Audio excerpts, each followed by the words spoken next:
Make the memories of this game last a lifetime. By downloading the digital game file of this contest, you can have your own personal copy of this game forever.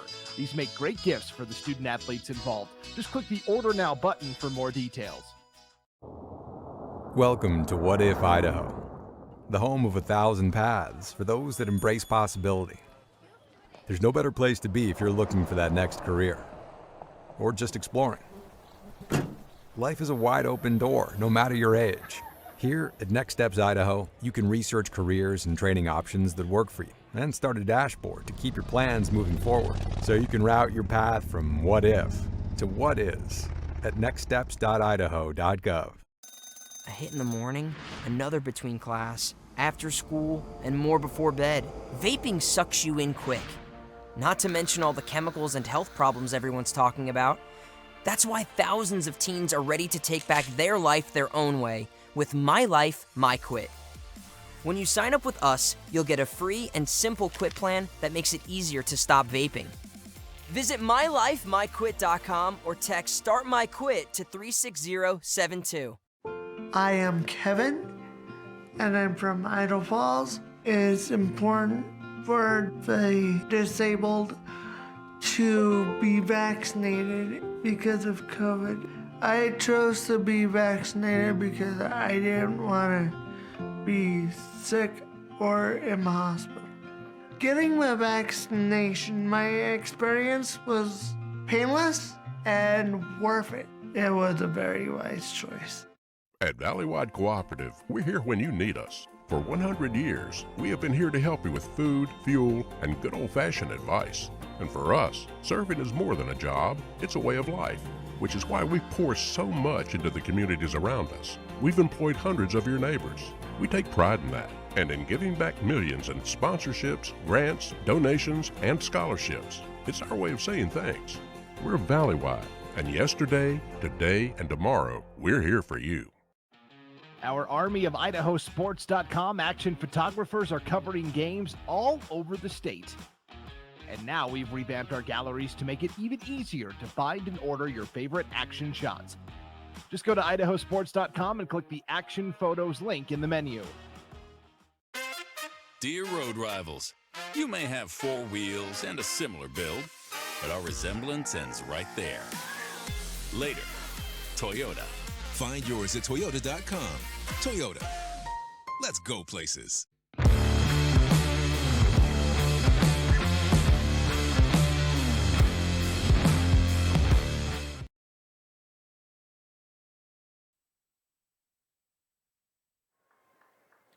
Good evening, ladies and gentlemen, and welcome to this IdahoSports.com GameStreams production of the Battle in Boise, presented by Southern Solar Pros. Coverage on IdahoSports.com is presented by Project Filter, the Idaho Transportation Department, the Idaho Department of Health and Welfare, Valleywide Cooperative, Next Steps Idaho, your local Toyota dealers, and our great local MVP sponsor tonight, Farmers Mutual Telephone Company, or FMTC for short. Tonight we come to you live from Albertson Stadium on the campus of Boise State University in downtown Boise for this matchup between Emmett and Fruitland here on the Blue. I'm Logan Green, joined alongside Lucas Gebhardt, and we had one game done. This is game number 2 of the day. This game features a 3A and a 4A school, but two classic rivals that have played each other for years and years, as Emmett was a 3A school for a long time, battling it out just down the road from Fruitland. Yeah, in Emmett, you know, they haven't had the same success quite to that what they had at 3A as they've had at 4A. But that being said, a pretty good year for Emmett last year. 7-3 and an appearance in the state playoffs. And this 2023 season off to a good start as well. You know, beating Blackfoot by 3 points last week, and not only beating Blackfoot by 3 points, but doing it without a starting quarterback for some of that as well, as they went to Isaac Brennan, who's listed as wide receiver on the roster. They put him at quarterback and just said, hey, Wildcat, here we go. 300 yards, 2 touchdowns later, they come out with a 3-point win. In a game that they were trailing 23-7, Emmett came roaring back behind Brennan and his feet. From what I wasn't there, but from talking to some people about the game, they threw about 4 or 5 passes the whole game, and all of them were screens. And then finally, in the final drive of the game, as Blackfoot was daring them to go, they threw a pass over the top and it picked up a big first down. Were able to get it down inside and kick a field goal as time expired on the road at Blackfoot. And Emmett has been a team that has played very well the last couple of years. They won the conference in 2020. They won the conference in 2021. They played for a state championship against Skyline in 2020. So a team that, has been successful recently. Fruitland, on the other end, has been one of the premier 3A football teams.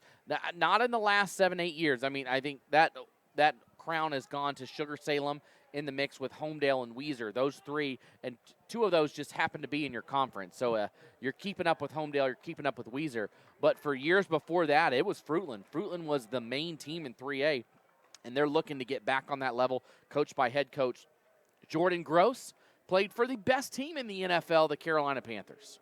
The best team in the NFL. That's okay. not by that. I only talk about facts on the air, so please take it as a fact. Okay, sure, yes. sure. Yeah, yes. Never mind that they had the, first overall pick or anything like that. But they traded for it. They traded for it, Lucas. Come on, man. Come on. Yeah, but no, it's. I think this should be a fun game. Two schools that certainly the history is there, but between them and Fruitland, the pedigree that they've had at the 3A level. Fruitland obviously struggled last week against 4A Columbia. Here they are with another 4A school. But that's kind of what Fruitland does. Challenge yourself in the non-conference portion of the season. Play some of these 4A schools, so you're ready to go and compete against the Sugar Salems and the Homedales of the world, and be ready for state playoff time. Both these two teams have certainly expect to be right there at the end. Right. With two pretty good football programs. There are a lot of dynasties right now in the state of Idaho, all across all levels. And that's just the way it is. At 4A, where Emmett is, it's Skyline. Yeah. Skyline has won 3 championships in a row, and the first of those came against Emmett. Oh, man, there goes my Emmett roster. Well, that stinks as it floats down. It's down there sitting at the 21 seat mark as we're underway. As one day I'll know it. And here comes Emmett through the middle across midfield, and they fumble the ball, and I think Fruitland has it. A great return turns into a disaster at midfield, and Fruitland does recover. It was Casey Coburn, the return man for Emmett, who came. That was a good return straight across the 30, but ended up losing the ball. And Fruitland, how about a way to start the game there? They're going to start at the 50-yard line. And 2 exciting plays to start the battle in Boise. Last game, we had Oakley return the opening kick for a touchdown. And now Emmett, a good return out to midfield. But again, Coburn losing the ball. And now Fruitland, great starting field position at the 50-yard line. So Titus Vidlak will take over under center for the Grizzlies. 1st and 10 from midfield after the fumble on the kickoff. He'll hand it off right side, and a stop almost immediately. Big number 42, Josh Proctor, took the handoff and got stopped almost immediately there by the Huskies. Yeah, not a whole lot doing there on first down, but they are able to get a few yards. And, I know it's early in this one, but I think most, people who are pretty in the know about high school football certainly expect Emmett to come away with this one. But so if you're Fruitland, you're a 3A school, you're the underdog, got to strike here, especially off of that early. It doesn't get any earlier than that with the turnover.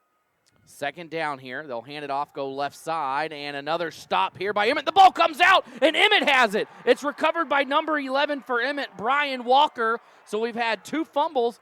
Oh, no. Are they going to say he was down? They are. He was down. Wow. I thought that popped out earlier, but I am a little bit far away. So they'll, yeah. Logan says, and that matters. Whatever Logan says matters. So it'll be 3rd and 8 here. Man, Lucas, that would have been a big play right there. Yeah, certainly a break for Fruitland. So let's see if they can capitalize on it here with a 3rd and 9. Quick play, and what a hit. And guess who it is? It's Brian Walker. So a 3 and out here for Fruitland. And we've had a busy 1 minute and 10 seconds to open up this game. Yeah, no kidding. One turnover, a near turnover, a big hit as Walker comes up with that hit. Walker thought he had the fumble as well, but good stand here from the Emmett defense, forcing a punting situation after fumbling the opening kickoff. So here comes the punt. They'll roll right. This one kicked deep down the right side, and it kind of kicks back, and Fruitland will take it there at the 20. So we'll kind of just reset after all the craziness. Let's just reset. Ball at the 20-yard line. Emmett has the advantage here with the camouflage game of the day, as they are wearing their blue jerseys, blue pants, and blue helmets. They blend right in. Somebody can just lay down and they won't know you're there. Fruitland in the black helmets, white jerseys, and black pants. So first down for Emmett. Again, they're led Isaac Brennan back there at quarterback. Again, on the roster, he is not listed as a quarterback, but he throws one right here. A pickup of, this is going to go for 12 yards and a first down for Emmett. Yeah, they get it out to Dawson Conklin, the senior tight end, and that's really kind of what you're going to see from Emmett with Brennan in there at quarterback. He's an athletic kid, and he can obviously throw the ball. He just completed a pass right there. But you're not going to see a lot of traditional stand the pocket, throw the ball between the numbers types of plays. You're going to see a lot of those like little dump passes. You'll see some screen passes, maybe some crossing routes and some slant routes as well. They hand it off here, trying to stretch it out to the left. Not much doing there for Quentin Smith. He'll be brought down after a gain of maybe 1 or 2. Yeah, and that's kind of going to be what the running game is as well there for Smith and Brennan. Anytime you have a quarterback, then the number starts with 2, you typically know something's up. This is not normal. As Fruitland's got a guy that's got to get off quickly, he does so. Brennan waits for the snap, and the ball goes down. He'll scramble left and just chucks it to the left, and it's complete, or to the right, excuse me, and a first down is going to be picked up once again by Conklin. Yeah, again, and that even may have been the same play. And this is really going to be a reduced playbook this afternoon here from Emmett. I'd be surprised if they have, more than 15 plays maybe that they'll run today. And so far, their bigger plays are on the ground, ironically, or through the air, I should say, is short passes, but big gains for first downs. Second down here, they'll run left side. A flag is going to come out, false start. Want to thank our MVP sponsor for today's game, FMTC, Farmers Mutual Telephone Company. There is hardly an event that we do that Fruitland plays in that they are not on the ground. They want to be a part of it, so we thank them for all that they do in helping us get Fruitland events broadcast to you. We can't do it without all of them. Some of our other local sponsors today, First Colony Mortgage, Banducci's, Tanning and Espresso, and Big Insurance, and Emmett. The Buck family. Third down now, 3rd and long. He'll throw it left side in some traffic. That pass, I think, was caught around the 41, and he stepped back closer to the 40 and lost about half a yard after the catch. And it's very close to a first down. I think they needed the 42, and this ball just at the 41. Yeah, and the Emmett offense still out on the field, obviously, as you can see. So, look for maybe some type of run option here with Brennan and Smith. And he is going to pick up the first down, gets up to the 45-yard line, first down Emmett. Yeah, again, Isaac Brennan, the keeper, just coming down on the right side, and that's exactly what it was. That's all they needed. Move the chains. I know it's sort of an unconventional offense here for Emmett, but it seems like the offense, at least for the most part, hasn't necessarily missed a beat. They'll roll left. That one floated up right into the hands, again, of number 4, Dawson Conklin, and another good pickup here on first down. 3 catches now for Conklin, the senior tight end. And all 3 of them 5 or less yards, but hey, that's, they're just sort of doing it 5 yards at a time. And I think that's just going to kind of be the game plan today for Emmett. So second down here for the Huskies. Brennan waits the snap. He'll hand it off, and cutting through for a first down are the Huskies down to the 40-yard line. That carry there by Quentin Smith. A big pickup there and move the chains here for Emmett. Yeah, simple run straight up the middle. Another first down for Emmett. Good-looking opening drive here for the Huskies. Taking up some clock while doing it. And they got it across almost up to the 40 now. Look back for the call here, and again, they've had a good mix of run and pass, but the pass has not been your traditional deep pocket pass. It's been a scramble pass like you talked about, and that's what we might see here. Brennan rolls, and he throws across, and that one caught for a first down. Man, Emmett has come out throwing here on this first possession, and it has worked effectively. A big 15-yard pickup and another first down. And that's Sammy Howe there. He just kind of goes out, runs a little out route, and you know the other thing with Brennan is these throws aren't really zip throws. You know, he's kind of lobbing them in there. He's doing what he needs to do. But again, it's effective. It's a little bit unconventional, but it's being very effective. That was a pass the basketball coach would be happy with right there. That was a nice two-handed bullet pass behind the line and a good pickup on first down, about 4 yards. I guess it wasn't a pass. It was more like a pitch. Pitching it behind. Either way, probably makes you basketball coach. Yeah, he's like, I like that. Yeah. I like that.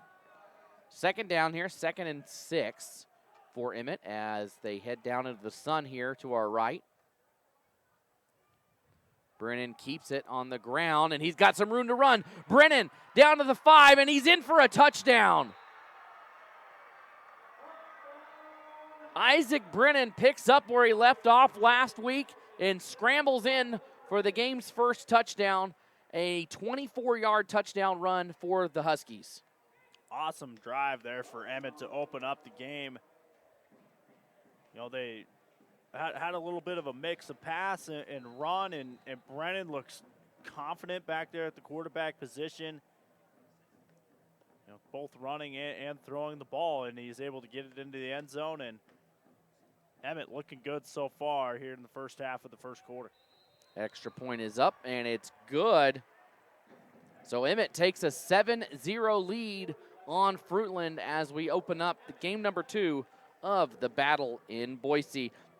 For more than 35 years, First Colony Mortgage has helped home buyers live their dream of home ownership by being one of the leading independent mortgage banking companies in the United States.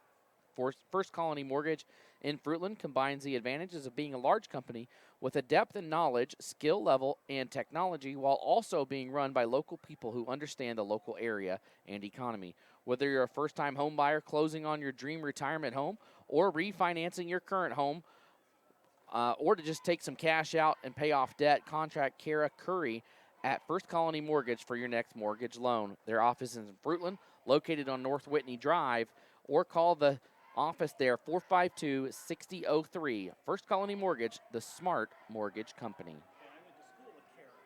And Paul says he went to school with Kara, so special shout out there. Really? I'm sorry, Kara. Paul just said you were his best friend. And I don't know how much his parents paid you for that to be his friend, but Paul doesn't care, he says. Thanks, Kara, for sponsoring this broadcast, helping it get broadcast to you at home or wherever you may be. 7-0, Emmett on top. That first drive after the fumble, they go right down and 80 yards into the end zone. Fruitland picks up this return. They'll be out to the 30. Still trying to fight for more yardage down to the 33-yard line. That's where Fruitland will take over 1st and 10. That return by Landing Bouchon. Yeah, so really for Emmett in these first 6 minutes, there's really only been one play that didn't really go their way, and that's been the opening kickoff. And even that, they took it out to midfield before they ended up fumbling it. But the defense collected itself, 3-and-out, punt, they go down the field, they get a score. So Emmett right back on track despite that early mistake. And now the Fruitland offense, you know, led by a freshman quarterback as well with this Fruitland offense. So yeah, number 7, Titus Vidlak, just a freshman out there. for the Grizzlies. Talk about stepping up your career here as this handoff goes for maybe one. Where last year you were playing 8th grade football in middle school. Fast forward a couple months, and you were playing on the blue at Boise State University. Yep. I mean, it's certainly a bit of a change of pace there. Is you go from playing at a middle school over in Fruitland, where you're playing in front of parents and maybe some close friends, grandparents maybe, and then the next fall you're playing at Albertson you're right Stadium. here. IdahoSports.com in town broadcasting the game in front of students, friends, family, some fans obviously coming out for this one. Certainly a big stepping stone there. He barks over at his receivers, trying to get everybody lined up. They'll bring a man in motion. He'll hand this one off up the middle, and it's been the same story. Fruitland's tried to run it up the middle, and they're picking up 1, 2, maybe 3 yards if they're lucky, and that's been it so far. Yeah, and I think the game plan for Emmett is make the freshman throw the ball. Right. Let's stack the box. Let's take away that running game, and let's see what Vidlak's got to offer. You're starting a freshman. He's obviously got some talent. This coaching staff obviously saw something in him. You don't start at the varsity level if you're a freshman otherwise. He rolls to his left and throws it, and he completes that one for a first down. That should be around the 45 where the catch was made, and that's right where it'll be. 1st and 10, Fruitland. So maybe get that out of your system, right? Both teams had, one had a fumble, one had a 3-and-out. Now the jitters are out of the way, playing on this, in this type of stadium, in this environment, and settling in. It kind of saw that in the first game, too. Some uncharacteristic stuff going on. Kendrick threw an interception on their very first play after giving up a touchdown and settled in. Fruitland probably doing the same here. 1st and 10 from the 45, and they'll look back to Coach Gross for the call from the sideline. Yeah, and how about the throw on that 3rd down from Vidlak, just right down the sideline on that big 3rd down. And that one, he goes outside. And that's just what you need right there. He picks up on this one. They're going to get out 4 yards. You don't need 12, 15 yards every play. Just pick up 4, 5, 6, and you're going to move those chains. 3 to 5 yards at a time, and when the opportunity beyond that presents itself, that's where you can strike. But that's what the best quarterbacks in the state do. They take what the defense gives them. And if they're giving you a 5-yard out, especially on first down, take it all day. 2nd down, 6 yards to go here for the Grizzlies. Handoff here, and a nice gap to run through there. They're going to pick up about 3. We'll call it 2. We'll say a long 2. So it's going to be 3rd and about 4 here for the Grizzlies. Yeah, that's the running back, Josh Proctor, there for Fruitland. He's a big body, senior, 6'2", 205. He's going to come straight downhill. He's not an east-west runner. He's a north-south runner. And so 3rd down and 3-4 yards or so. Yeah, you see on their roster, right? You have a lot of RB/SS, right? You've got running backs that play safety, wide receivers that play corner, running backs that play somewhere else, like linebacker, as this one's taken across 1st down. Proctor is a running back/defensive lineman. That's a big boy running at you, where when he goes to the other side, he's lining up on the line. He's not somebody you want in front of you. But that time the carry is picked. It was Kaufman who came around the edge and picked up the 1st down. Yeah, and think about what you just said with Proctor, a running back that's also a defensive lineman. Yeah. I mean, let that sink in for a few seconds. That shows the speed and power that Proctor has, that he can go 2 ways, and 2 ways at those 2 positions. Here's a deep pitch, this time left side, some room to run. Across the 40 down to the 37-yard line is number 9, Spencer Tracy, the sophomore. So a lot of young bodies out here for Fruitland, and that's a nice pickup, about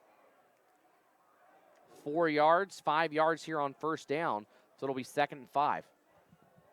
Yeah, trying to get a little bit creative here for Fruitland to try to get the ball in the hands of some more of the playmakers. We obviously saw the end around with Kaufman. They try another one here with Tracy. And nowhere to run here. Emmett stuffs it. As looks like that was George Rodriguez on the carry. Nowhere to run there for Rodriguez. It'll be 3rd and about 6. Yeah, Rodriguez, the fullback. And on that one, the ironic thing about Rodriguez is he is actually smaller than the tailback in Proctor. So Rodriguez is 5'10", 175 pounds. He was the fullback. Proctor, 6'2", 205, is your tailback. Seems a little flipped there. 3rd down, big play here for Fruitland. They'll throw left side, and they've got it, and they've got a 1st down. They'll be tackled behind the line, but that's after contact, and they're going to give them up to the 30-yard line. 1st down, Grizzlies. Yeah, another impressive 3rd down throw there from the freshman Vidlak as he finds Kaufman. And again, it's just a simple 3rd down route, but those are the ones that you got to have to keep those drives moving. Been an impressive drive so far here from the youngster. And you got to think last week, Fruitland lost 41-14 to Columbia, a 4A team that plays in the same level as Emmett. And you got to wonder how much of that was beginning year jitters for a young team, especially with a freshman quarterback, as that run goes nowhere. Number 59 in there, Lucas Briscoe in on the hit for Emmett. You know, you got a freshman quarterback playing his first varsity game. He's only been in high school for like a week, and you're asking him to go out and beat a 4A team. That's tough to do, and maybe he settled into his own here a little bit the last few days. Yeah, and it's not just the first varsity experience that he has, but again, it's the whole new high school experience. At school, you got to find where your classes are. It's a different building that you're in. It's a different set of friend groups possibly at some schools, and things like that. It's just so different than what you're used to. He rolls to his left. He's got some room, and he picks up a few, and they want to push. Coach Gross asking the official for a shove out of bounds. He doesn't get it, and he picks up maybe 2. It's going to be 3rd and about 8. Yeah, and another big spot here for Vidlak, the freshman, in this 3rd down spot. So 3rd and 8, it's probably way too far for a field goal here, so you're probably looking at 4-down territory. So 2 plays to pick up 8 yards. And they've been able to pick up yards on 3rd down the last few this drive, the last few times they've had a 3rd down. Vidlak looking to throw left side, and the receiver is shoved out of bounds, and that's going to draw a flag. It's going to give Fruitland a 1st down. Yeah, and he just got pushed out of bounds, so the receiver that time had no chance at all to catch the ball. So you don't really even get a chance to see if the ball was really catchable or not. So, yeah, easy call for the officials there. 1st down, Fruitland. So the Grizzlies will move it up inside the 15-yard line to the 14. It'll be 1st down as the Grizzlies putting together a great drive here at the end of the 1st quarter. A great answer here by the Grizzlies. 11 seconds to go. This could be the final play of the 1st quarter. 7-0 Emmett on top of Fruitland. And really only 2. There was 1 3-and-out. And outside of that, it's been 2 long drives that have eaten up the clock. Vidlak rolls left. He's got a man, and it's dropped at the 10-yard line. That was going to be close to a 1st down and probably a touchdown outside there for Fruitland, just not able to bring it in. Yeah, I think it was Quinn Hood, the junior, who dropped that one. And you're right, Logan, that could have been 6 for Hood. That's a nice play-action play. And, we talked earlier in the drive how Emmett's going to make Vidlak throw the ball. Well, they're doing it, and Vidlak's responding, at least so far in the game on this drive. I have seen nothing out there that says, oh, yeah, that's a freshman out there playing. Yep. He's held his own here, 2nd and 10.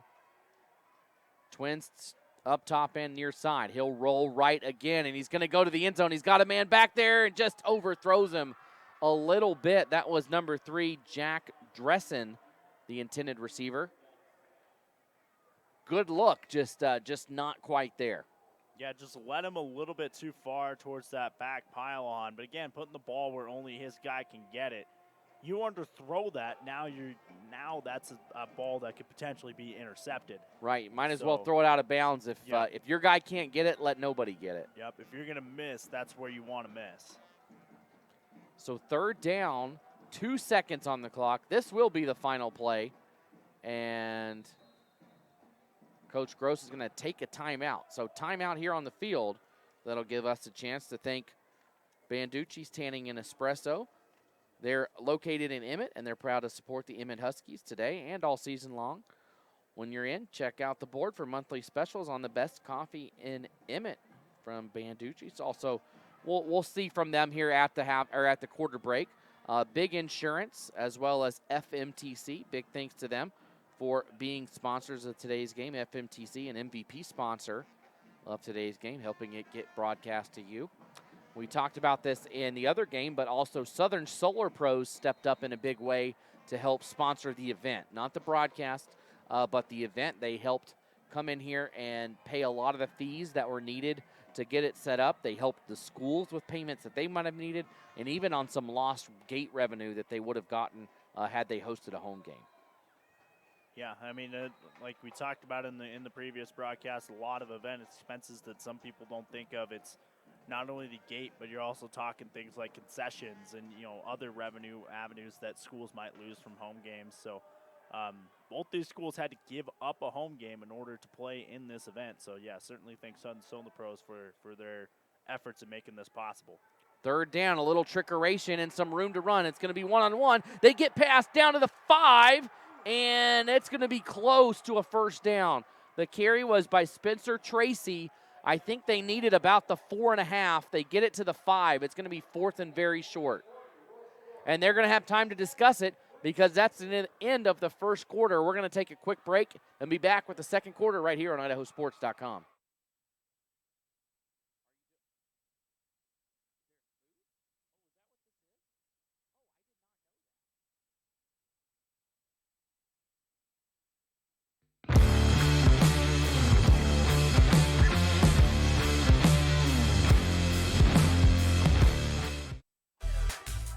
Make the memories of this game last a lifetime. By downloading the digital game file of this contest, you can have your own personal.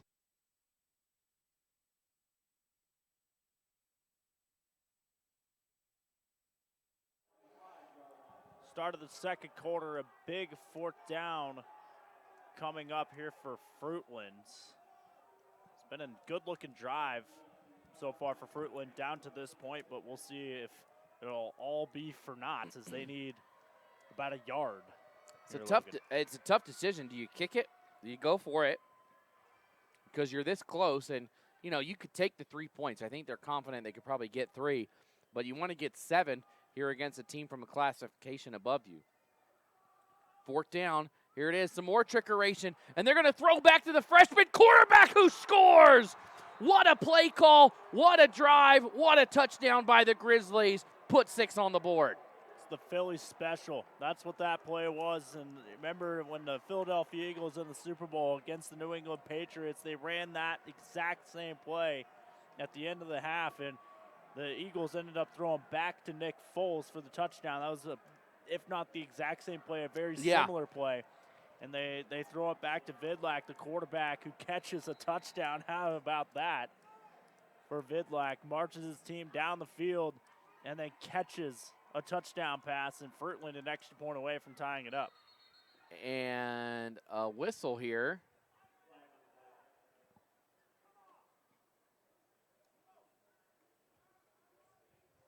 I think there might have been an illegal substitution. Yep, so we'll move it back 5 yards. An extra man ran on for Fruitland. And guess who's going to kick the extra point? Bidlack. He's out there to boot it away. Man, what a play. That was awesome. You've seen that play a little bit more since it happened, and other teams have run it. So this is interesting. You're in the shade kicking into the sun. Bidlack's kick is up. Man, what a leg on that kid, and he nailed. That would have been good from 25 or 30. Yeah, and I think that extra point might have been longer than what their potential field goal would have been. Yeah, I think so. By maybe only a yard or two, but still. Man, so that was a 5-yard reception here at the 11:54 mark.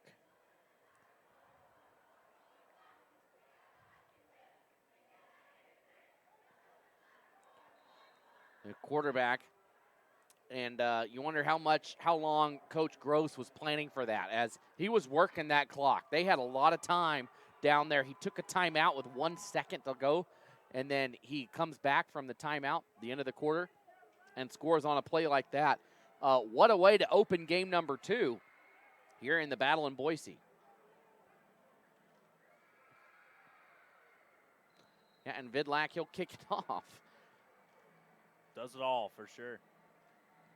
And this one, a little knuckleball that just goes straight out of bounds. Did he touch it before? And that's what Fruitland's saying, is he touched it before. He did. He never. He touched it, but he was out of bounds. Yeah, and I think he was out of bounds when he touched it. And so, and that would be, because you could reach in. You could be standing out of bounds and reach into the field and touch the ball, and it would be out. And I think they were trying to argue that he caught it inbounds, but he was out when he caught it. So it'll come to the 35-yard line. So both teams go on long drives. After we had a 3-and-out by Fruitland after a fumble on the kickoff, and then 2 drives, and that was essentially the entire first quarter. Yeah, and it took up quite a bit of time as well. Both those teams, long sustained drives, they get touchdowns out of it. So we'll see what Emmett can do here on their second drive of the game. And Emmett, different quarterback in there. Quick pass to the left side and some room to run. The receiver was Isaac Brennan, but in is Jax Benuelos. In at quarterback, another freshman. So we're seeing dueling freshmen out there in the Battle of Boise. Yeah, the future of Idaho high school football on full display here. We've got 2 freshmen out there making a name for themselves here on one of the biggest sports stages in the state. Benuelos rolls right, and he throws it, once again connecting with, guess who, Isaac Brennan again, another first down.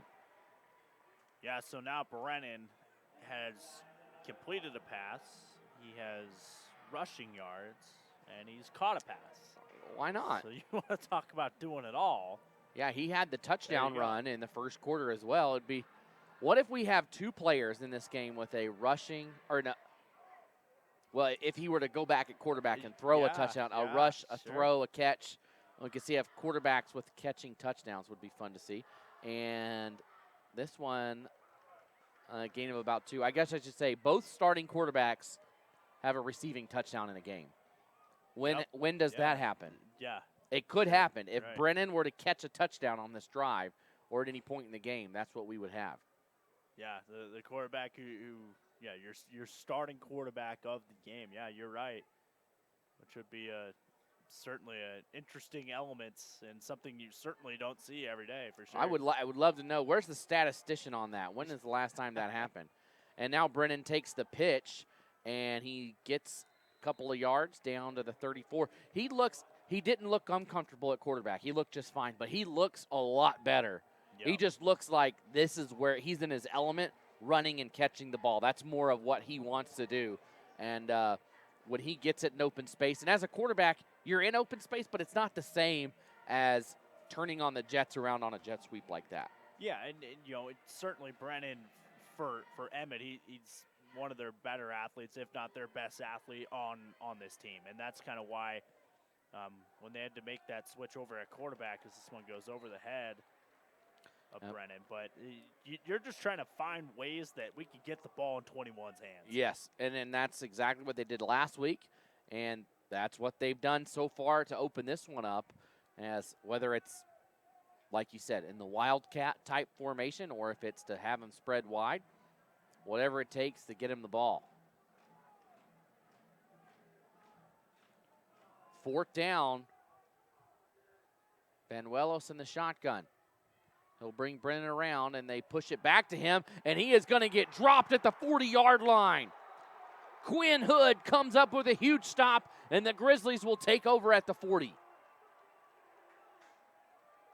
Yeah, I mean, for Emmett offensively, wherever 21 Brennan is, that's probably who's getting the ball. I think he had 6 touches on that drive. He caught every pass, and he ran it every time. Yeah, it was where it was intended for him. Right, so, and he was the quarterback the last time out. So Brennan has touched the ball on every single offensive snap so far for Emmett.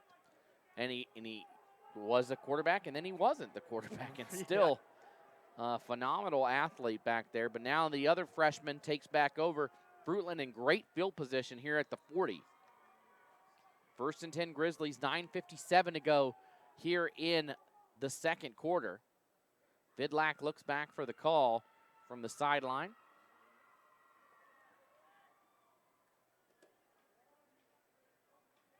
He'll move Tesnalitic to his right, and he'll throw that one outside, and great job by the defense, number 33.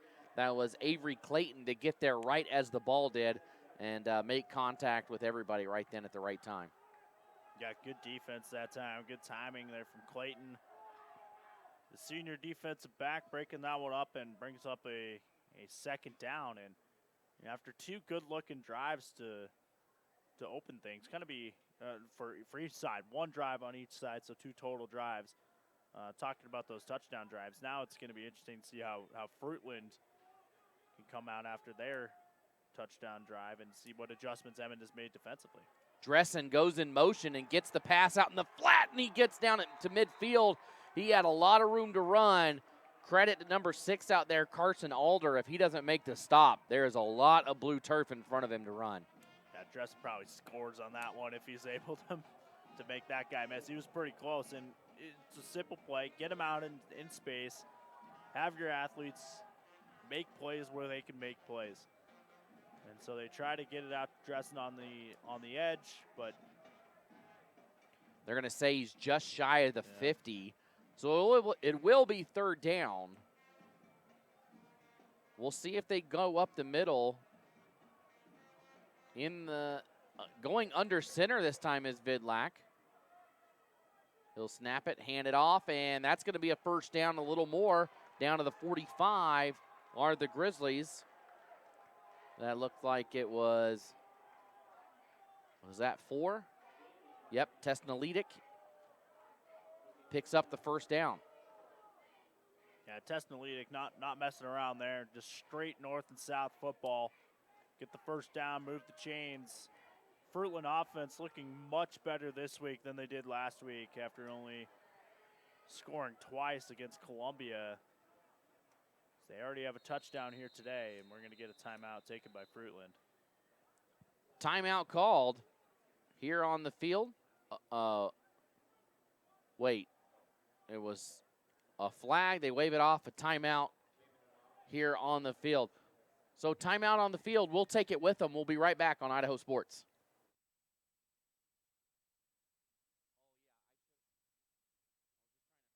Why spend 15 minutes quoting your insurance with one company? Go to biginsurance.com and let leading insurance companies shop for your insurance. You can even chat with one of our agents standing by, only at biginsurance.com. At Farmers Mutual Telephone Company, we understand how important it is for your home or business to have internet you can rely on. Get smooth and reliable internet with the area's fastest fiber optic speeds. We strive to provide excellent service from our local customer care, IT techs, and installation teams to serve your needs. Free installation within 3 business days at an appointment time you choose. No contract term and no data cap or network slowing. Join the growing number of homes and businesses choosing FMTC. And that one is knocked away, incomplete on the rollout. So the pass was deflected as Vidlak was under a lot of pressure. Not a little bit. He had a lot of pressure. And it'll be 2nd and 10. Yeah, good pressure off the edge. from the Emmett defensive line. They had two guys kind of break through on that one, and it was almost a strip sack, but Vidlak, his arm moving forward, so officials saying it was incomplete. It was close. It was close for sure, yep. Under center. Vidlak rolls right and completes it out, and that's going to be a flag. No, maybe should have been. I've seen much less flagged for a hit out of bounds, and that was a full-fledged tackle in the white. Anyways, so third down, 3rd and 5, ball on the 40. They need the 45-yard, they need the 35 for a first down.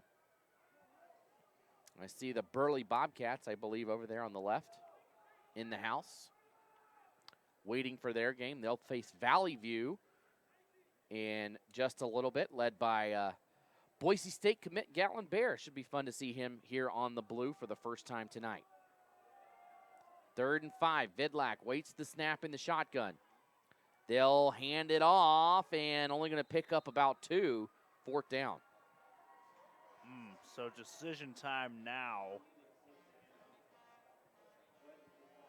Looks like Fruitland's going to go for it. I mean, I could see it either way. It's a non-conference game against a team in a classification above you. You take your shots when you've got your shots, I think. And they picked up more than I thought. That's more like a 3-yard gain. They need 2. That ball's, and it's at the 42 and a half. Yeah, I like your train of thought there. You know, they play in a class above you, non-conference game. Yeah, you swayed me. 4th down, Vidlak, he rolls and nobody's there. He was going to do it himself and he's sacked. Number 4, Dawson Conklin. We've called his name a couple of times already tonight, and he comes up with a huge sack in one-on-one coverage. Yeah, Conklin kind of came off the edge and wasn't really fooled by the play action there. There is a flag. There's on the a far flag. side of the field, so this might change. Oh, some it's things. pre-snap. Fruitland, we planned that false start is exactly what they're saying. They declined it. There's no way it could have been a pre-snap. He motioned that unless it was an illegal formation, but that's how can you decline a pre-snap false start? I don't know. Unless Coach Gross doesn't seem to be too upset about it, so he must agree with whatever it is.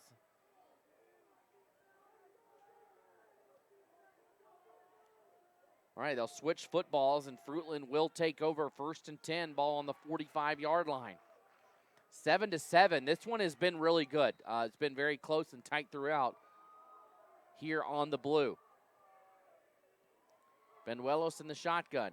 He'll throw right side, and that one into the hands of Isaac Brennan.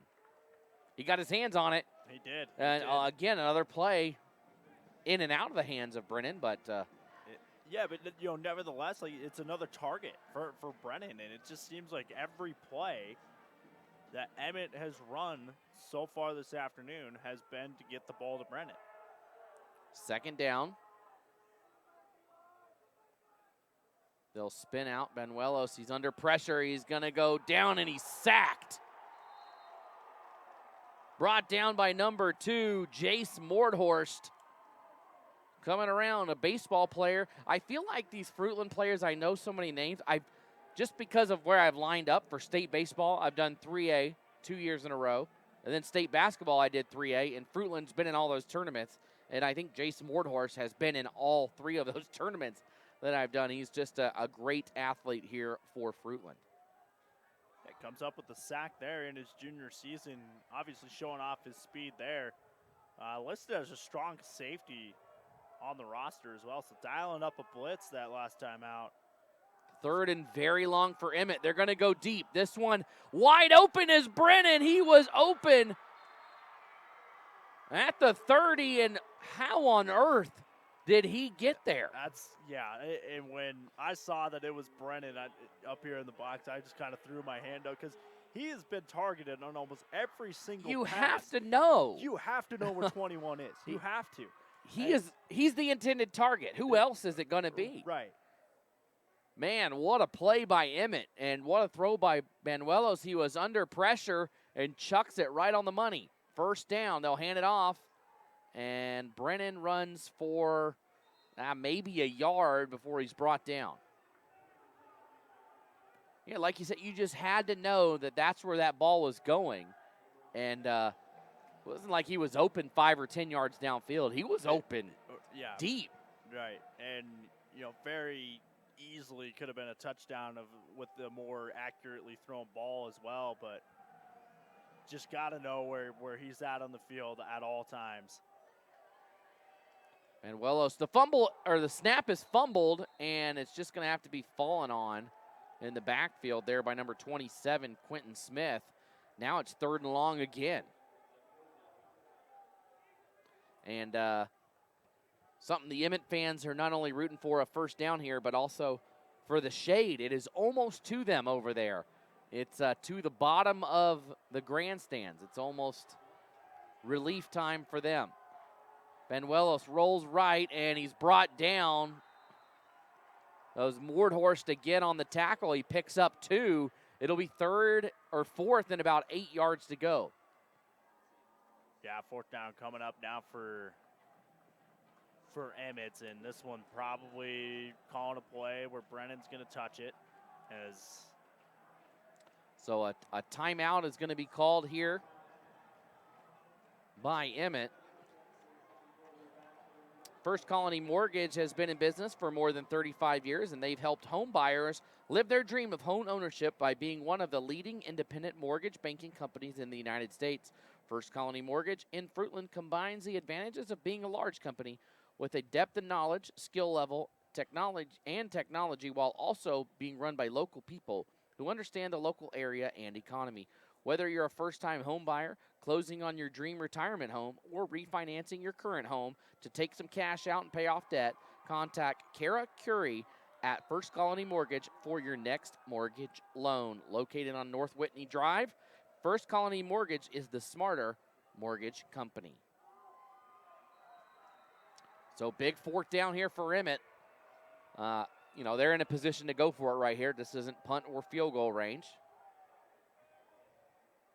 Banuelos takes the snap. He'll roll left. He's got a lot of blockers, but he can't even get to the line of scrimmage.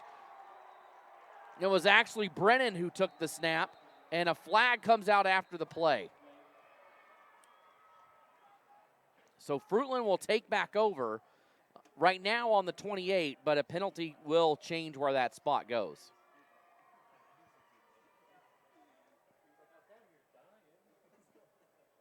As we wait for the call from the officials. But again, we said it before the timeout, Brennan's touching the ball, especially in these 4th down plays. After the play unsportsmanlike on Fruitland, and probably on Emmett as well. Yep, offsetting. Man, I saw this a lot last night, Lucas, in my game. There was probably 3 or 4 of these where they just, emotions were running high and just chipping and pushing back and forth. And, that's to be expected, kind of, in a situation like this. These 2 teams are not in the same conference, not in the same classification, but there's no love lost between Fruitland and Emmett. They're just down the road from each other. Classic rivals from years ago in conference. And they definitely want to beat each other, that's for sure, especially in this type of game here on the Blue. Yeah, and it's sort of a high-profile game for both these schools. Both these schools have very proud football programs, and older friends, family members, cousins, parents, whoever remember playing these programs. Yes, and so certainly it's certainly not a ho-hum non-conference game for both these schools. It matters for the communities, as a first down carry here is taken by Tesnolitic, and he picks up about 2 yards down to the 30. It'll be 2nd and 8. You don't get this vantage point in the bottom of the stands that we have right now, where you see the entire mountain range across the way. It is an awesome view here, not only of the field, but of the scenery that Boise has to offer right now. There's a lot worse places to be than right here right now. 2nd down. Vidlak rolls left, under pressure. He's going to get it away, and just a good effort to get rid of it and not lose yardage on that was in and of itself a good play. Yeah, and right now in the Treasure Valley, entering what is, my favorite time to be in the Treasure Valley, which is the fall. Yes, great time. The weather is just always perfect, especially when we get those fall colors to start to turn. We could have worse winters, which is nice. We're not Eastern Idaho, where it is brutal. Summers can be hot. Hey, we're on. Good thing I wasn't picking my nose, Paul. Thanks for that. I have to look professional now? What's Dang going it. on? Dang it. What do you call that? The dude cam? Is that what that's called? We need more of that. Leif needs to be on for that one. He'll make us all look better. A halfback pass is caught across midfield and fumbled out of bounds. Did he catch it? They're going to say Emmett, he fumbled it, I think. Emmett wants it incomplete. They're all motioning that way. I think he had it, and then he just kind of coughed it up because he caught it around midfield and lost it close to the 38. And they're going to spot it where it went out of bounds. Yeah, I mean, do that more often, right? Throw it forward. Right. Yeah, it's one of those that can really go either way. It kind of goes back to the football move, verbiage. What is the process? What did you major in college? Oh, I majored in the process of a catch. It is a 4-year degree. Yeah, at this point, it might even require a master's degree in the next year or two. It's like nobody knows, but I thought it was a catch from up here. Instinctively, I thought it was a catch. So first down here for Fruitland. They'll go left. That one deflected and almost intercepted. Hey, that's a heads-up move by number 32. He's not on the roster here for Emmett. I think it was Christian Sanchez who got up and got his hands on that ball. And 32, as soon as it got deflected, he took out the intended receiver. He just took him down. And, you can do that. Once it's deflected, right, you can knock somebody down. So he says, I'm just going to take you out of the situation here. You're not going to catch this. And that's just a smart heads-up play. So now 2nd and 10. Vidlak rolls left. He's got a man deep, and he's going to take it, and it's caught on the dive. And do they say yes? Yes, it is caught, and I think that's Mordhorst again. Again, incredible ball placement there from Vidlak to put that one right where his receiver could slide down and go get it, particularly on the move. And not only on the move, but rolling to his left where you have to rotate your hips back around. Impressive throw. That was across his body, too.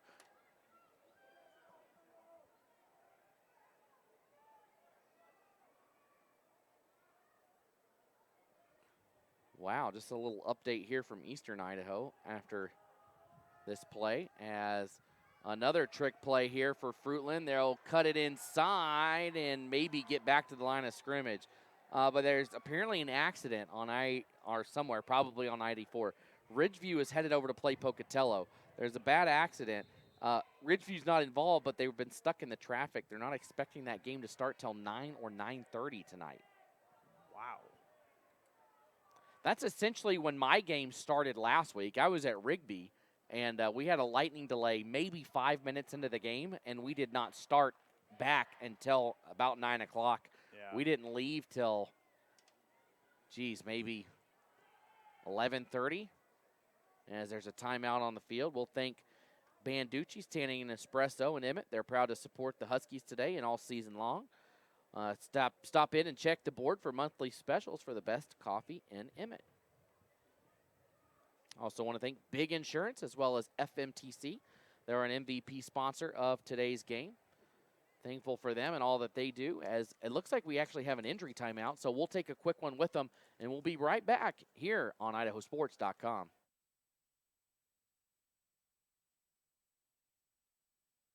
I am not good enough.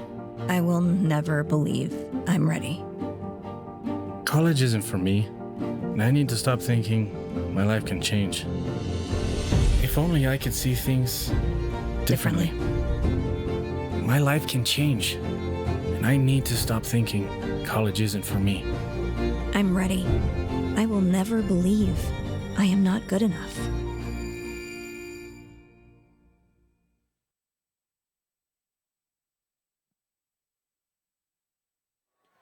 Welcome back. Second down here after the injury. Everything looks to be good. Trips here to the near side for Vidlak, and that's where he'll look. He'll do a short pass, and he had a man open at the 10, but just out of the reach. Looked like he was in. Can't tell if that's a 6, an 8, or a 9 after the 2. I think it's a. Can you tell, Lucas? Let's see if our binoculars. Come on, turn your back. 6. Yeah, 6. So that's Coy Kaufman. That was the intended receiver there. Third down, 3rd and long here. Vidlak looks left. He's going to go to the end zone. That one closer to being intercepted than anything else. And this is one where I thought maybe we would see Fruitland try to pick up 5 or 6 and make it a manageable field goal, because we saw Vidlak on that extra point. Well, it looks like they're going to try the field goal. And he can kick it. Yeah, he can. And he is. They're going to line up to kick this thing. This is going to be spotted at... Be about a 33-yard attempt.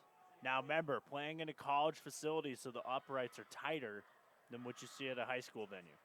So here we go, a 23-yard or 33-yard field goal. It is up, and it's got the leg.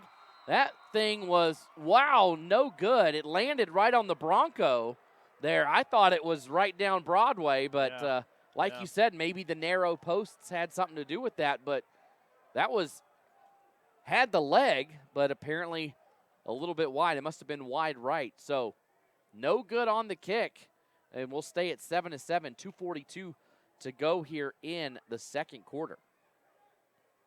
Yeah, I mean, we don't have the best angle at it, obviously, but yeah, I'm in the same boat as you. I thought that, I was looking at where it landed, and it looked like it landed basically right in the middle of the Broncos. It did. Little Bronco, yeah. Tarp that's sitting literally right behind the goalpost. Maybe it's a little offset. The field goal post must be more to the left than I think. Yeah. It's hard to tell from this angle. So Emmett takes over, 1st and 10, and looks like we've gone back to having number 21, Isaac Brennan, behind center. And maybe it's, you threw your freshman out there, Banuelos, and he did well, but you want to just keep it in the hands of your playmaker. Why cut out the middleman and just keep it in the hands of Brennan? Yeah, exactly. I mean, if you're just going to throw and hand it off to Brennan all day long, you might as well put him in a quarterback. Just let him have it. And he keeps it again up the middle, and he's wrapped up shy of the 25-yard line. It'll be 3rd down and about 6 yards to go. Yeah, and clock now under 2 minutes and running here on 3rd down. And I think a much tighter game so far than maybe some had expected entering this game. Fruitland, I don't know how many more trick plays Fruitland has up its sleeve. I think they've run just about all of them at this point. They've got a deep playbook, that's for sure. 3rd down, and here's a handoff to the left side, and maybe a gain of 1 or 2, but it's going to be 4th down, and this is I can't imagine going for it this deep in your own zone. I would expect to see the Huskies punt this one away. Yeah, and Fruitland's got 1 timeout left, so you could call a timeout here, and that would give you about 1:15 or so to work with, but they're not going to do that, and instead going to let Emmett run the clock, which, it's fine. I think if you're Fruitland, you're more than happy to go into the locker room again, tied at 7 with a school that's a classification higher than you, and they're letting this thing run under 50 seconds now, so. Yeah, they'll run it down and call a timeout. And I think at this point, you're Emmett, you have to punt it away, because if you don't get it, now you give a short field to Fruitland with Vidlak, who's a good kicker. Yeah. So you're maybe probably 10 yards away from field goal, maybe 5 yards away from field goal range for him. I know he just pushed that. I think last one. They try to center it, maybe. Yeah, you just push forward. The thing is, that kick was from 33, But it had the depth to be good from another 10. Yeah, probably And good from 43, 45 yards, sure. You know, the thing is just getting it through the uprights. But if it's at the end of the half, it doesn't really matter. So now it is up to your special teams to play well. They have to get it done. Your punter back there, Tucker Welling, he's got to make sure he gets the snap. You've got your long snapper down there as well. And Fruitland doesn't have anyone back to return this punt either. He might be selling out, and the punt goes over the head, and nobody was rushing it, and whistles blow.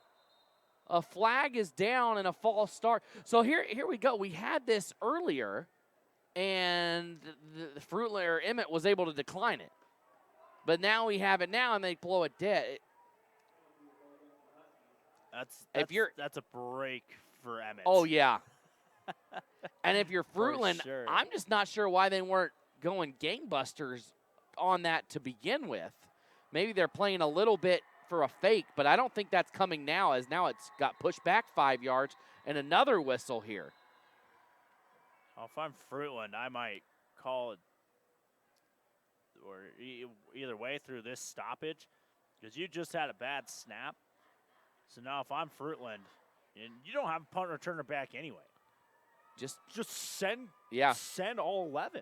I Why would, not? you know, if you hit the punter, you're going to give Emmett the ball, but there's only 45 seconds left. And they have one timeout. They so haven't shown they can throw it deep. I think I would take my chances, and are discussing. The ref is saying something to us, but Yeah, I mean, if you're not going to have a guy back deep to receive this punt, which it looks like they might be doing it now, I mean, why not send the kitchen sink? What do you have to lose? yeah, might as well just because I just don't think you're at risk of seeing a big play on the other end. Yeah, but if they were to keep the they're ball. going to send Kaufman back deep to receive the punt now, but initially they did not have a guy back to receive this punt. So Shane Daniels is the long snapper right now for Emmett. He has got to be on the money right now. Yep. That first one went high. He needs to get this one right to Welling, right in the gut, as Fruitland's going to bring some pressure here, it looks like. That snap much better. Right where, and it's blocked! It's blocked and going down, and Fruitland is going to take over inside the 5. I think it was Joey Tristan that got in and blocked it. Tristan, but there is a flag. What could this be? I think this is after the play, and I think Fruitland was just celebrating with their team, and I don't, you know, I don't want to see a flag here but I think you're right, Joey Tristan, and I don't think he knew he blocked it. He was kind of turning around. He didn't reach out. You know, it hit him in the side, I think, and personal foul, hit to the head. So is that going to be a first down then? That was after the change of possession, though. The change of you can't. Emmett or Fruitland had the ball. He just held his hand up for 4th down, but how the punt was blocked and in the hands of Fruitland before that hit to the head. Because that was when he was trying to run the ball back.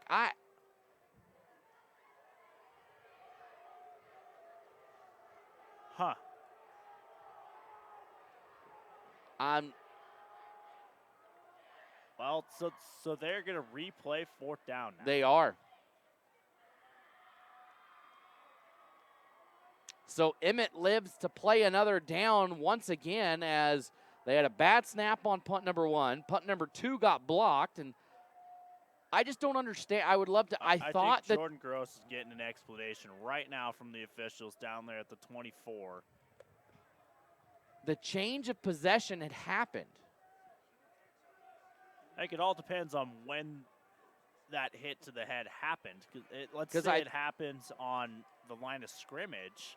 Yeah, before the punt, I'm fine with this. But it was... Sure. It's like if you make an interception and then you have a hold on the return, the other team doesn't get the ball back. So Emmett is going to get the ball back here. They're going to punt it away. And they actually get the punt off, and that punt is not great. It goes out of bounds shy of the 40. Let's see where they're going to spot it. They're going up even further. They're at the 35-yard line. So still 41 seconds, one timeout for Fruitland. 20 yards here, you're in field goal range. Yeah, for sure. Yeah, and so certainly still an opportunity here for Fruitland. And again, not to keep going back to what had transpired, kind of the elephant in the room right now. So we have a whole crew up here today. I would love to have a rules expert that can explain to me what happened, because I am very confused. Yeah, I thought. And it could be that I'm missing something. I'm not saying the officials missed a call or anything. I would just love to be in the huddle between that official and head coach Jordan Gross there for Fruitland. And Vidlac just takes a knee. Yeah, so they're just going to go to the locker room, content, tied here at 7. But wow, what an end to the first half as Fruitland blocked a punt and thought they had it at the 5-yard line. And a penalty, a hit to the head, they say. He did the targeting motion, A interesting, look at this. I think Fruitland called a timeout. They did. Oh, boy. Fruitland called a timeout. So Fruitland got the Emmett team to go all over there, and they just called a timeout, and they're going to make them come back. Oh, they went the wrong way. I thought they called a timeout because they were calling everybody to come back. Because Emmett stopped, and I think Emmett might have thought the same thing. But so that will do it for the first half of play here from Albertson Stadium. Tied at 7 after one half. Emmett and Fruitland will be back with the halftime show presented by Next Steps right after this.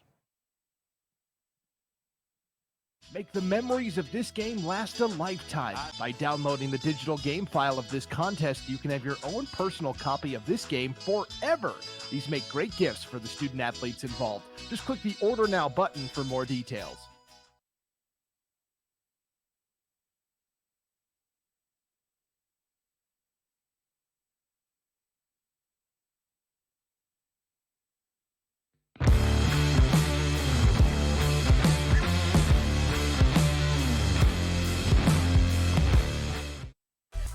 Make the memories of this game last a lifetime. By downloading the digital game file of this contest, you can have your own personal copy of this game forever. These make great gifts for the student athletes involved. Just click the Order Now button for more details. Welcome to What If, Idaho, the home of 1,000 paths for those that embrace possibility. There's no better place to be if you're looking for that next career, or just exploring. Life is a wide open door, no matter your age. Here at Next Steps Idaho, you can research careers and training options that work for you and start a dashboard to keep your plans moving forward, so you can route your path from what if to what is at nextsteps.idaho.gov. A hit in the morning, another between class, after school, and more before bed. Vaping sucks you in quick. Not to mention all the chemicals and health problems everyone's talking about. That's why thousands of teens are ready to take back their life their own way with My Life, My Quit. When you sign up with us, you'll get a free and simple quit plan that makes it easier to stop vaping. Visit mylifemyquit.com or text Start My Quit to 36072.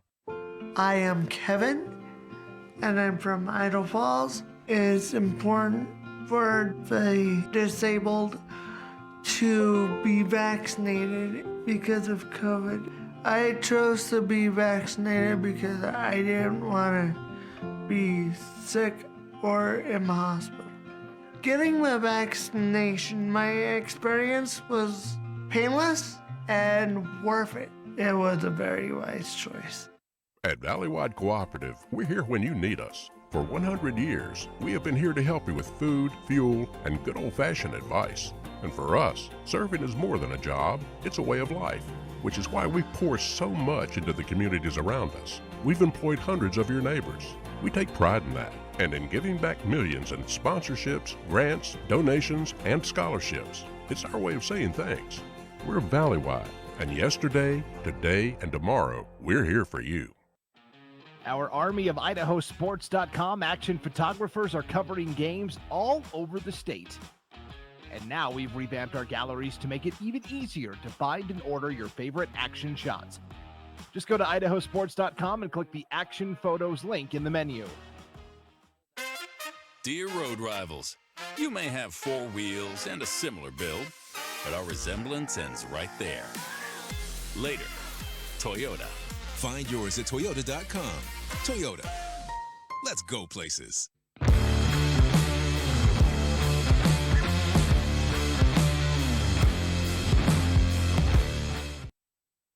At Farmers Mutual Telephone Company, we understand how important it is for your home or business to have internet you can rely on. Get smooth and reliable internet with the area's fastest fiber optic speeds. We strive to provide excellent service from our local customer care, IT techs, and installation teams to serve your needs. Free installation within 3 business days at an appointment time you choose. No contract term and no data cap or network slowing. Join the growing number of homes and businesses choosing FMTC. Sign up today. I am not good enough. I will never believe I'm ready. College isn't for me, and I need to stop thinking my life can change. If only I could see things differently. My life can change, and I need to stop thinking college isn't for me. I'm ready. I will never believe I am not good enough.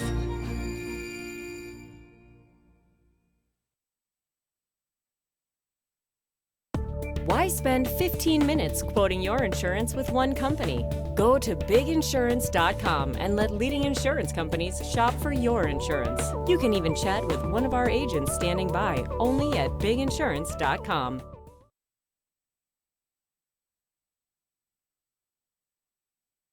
At Farmers Mutual Telephone Company, we understand how important it is for your home or business to have internet you can rely on. Get smooth and reliable internet with the area's fastest fiber optic speeds. We strive to provide excellent service from our local customer care, IT techs, and installation teams to serve your needs. Free installation within 3 business days at an appointment time you choose. No contract term and no data cap or network slowing. Join the growing number of homes and businesses choosing FMTC. Sign up today.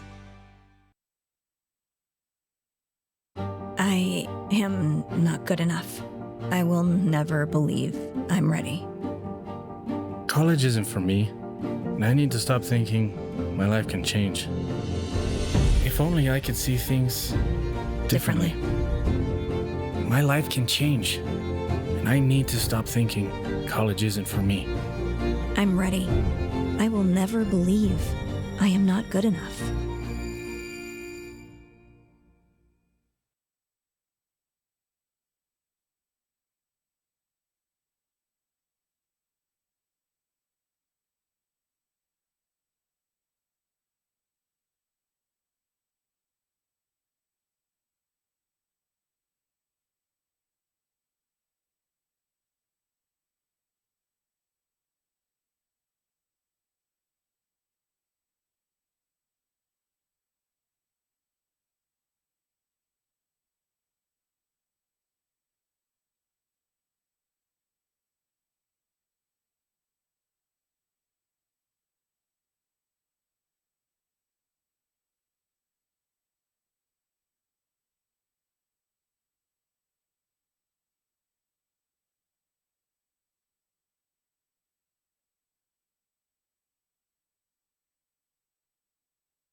And welcome back, everybody. Welcome into the Next Steps halftime show, thinking about what's next for your career or education.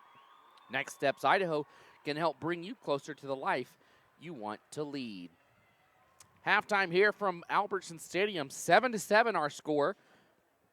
Emmett got things started on a 23-yard touchdown run by number 21, Isaac Brennan, at the 6:40 mark of the first quarter. Fruitland answered on a 5-yard touchdown reception on a Philly special. The quarterback, number 7, Titus Vidlak, caught the pass for a touchdown to tie it up. And that's it. We have had quite the defensive battle. We've had long drives. We've had turnovers. And we've had a little bit of confusion and, I don't want to say controversy, but just some stuff happened there at the end of the first half. You saw it. If you were watching the broadcast here, if you're just joining us, what happened is Emmett was punting, and they had a punt blocked. And then while the players were diving for it, a flag came out. Somebody got hit in the head.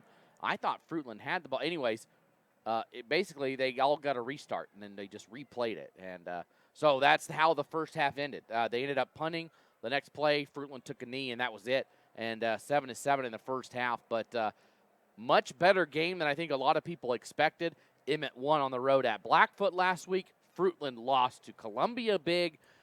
Both teams coming in here knotted up at 7 in a great first half. Yeah, it's been a pretty even first half all around for both teams. Both teams have had, like you said, long sustained drives. Both teams have played well defensively. Fruitland thought they had a blocked punt, but turns out that that wasn't necessarily the case. But Fruitland, it kind of seems like has been in this game by going to the back of their playbook a little bit. Yes. And they've run a couple trick plays. They've run, I think, 3 or 4, including the one that they scored the touchdown on. And Emmett, on the other hand, seems like they've gotten to this point, at least offensively, by being a little more creative offensively. And I say creative of like, let's come up with any way possible to get the ball to Isaac Brennan. Yes, and he has been the glue. He has been the guy who's had the ball in his hands. And you said it, I think almost every offensive play, whether it was quarterback, running back, wide receiver, whatever, he's been getting the ball in his hands. Yeah, he's been touching the ball on just about every single play, if not at least every other play. So, if Emmett's run, let's say 30 offensive plays, Brennan's touched the ball 25 times. At least. And that's not really even an exaggeration. So, he's certainly the engine that's making this Emmett offense go. So, and on the flip side of that for Fruitland, you have to know that, be aware of that, and you have to take that element away. What do the best defensive coaches in football do? They take away what you do best, and they make you beat them by the second or third option. Yeah, show me somebody else that can beat me right now. I think that's what Fruitland says, right? We will let anybody on this field beat us except Isaac Brennan. And he showed that last week as Fruitland steps onto the field. He showed it last week that he can take over a game and win a game. And I think what Fruitland says is let somebody else beat us, like you just said. So 7-7, the halftime score. Well, we talked about this in the first game. We'll talk about this here for all those listening from home that didn't catch the first game. This is the inaugural Battle in Boise, something that Coach Cameron Anderson for the Burley Bobcats helped put together, working with Coach Andy Avalos, the Boise State football coach, and helping get Idaho kids showcased on the blue. We see the Rocky Mountain Rumble that features Idaho teams versus out-of-state teams. But what Cameron Anderson was saying is we wanted to have an event that featured Idaho teams together on the biggest stage in Idaho sports. I mean, this is of Idaho athletics. This is probably the mecca, right? The blue field. It's where everybody wants to have a chance to play one day. And just a great event. This year, 3 games. The first was Kendrick and Oakley. This obviously Fruitland and Emmett. And then Burley and Valley View will be the nightcap.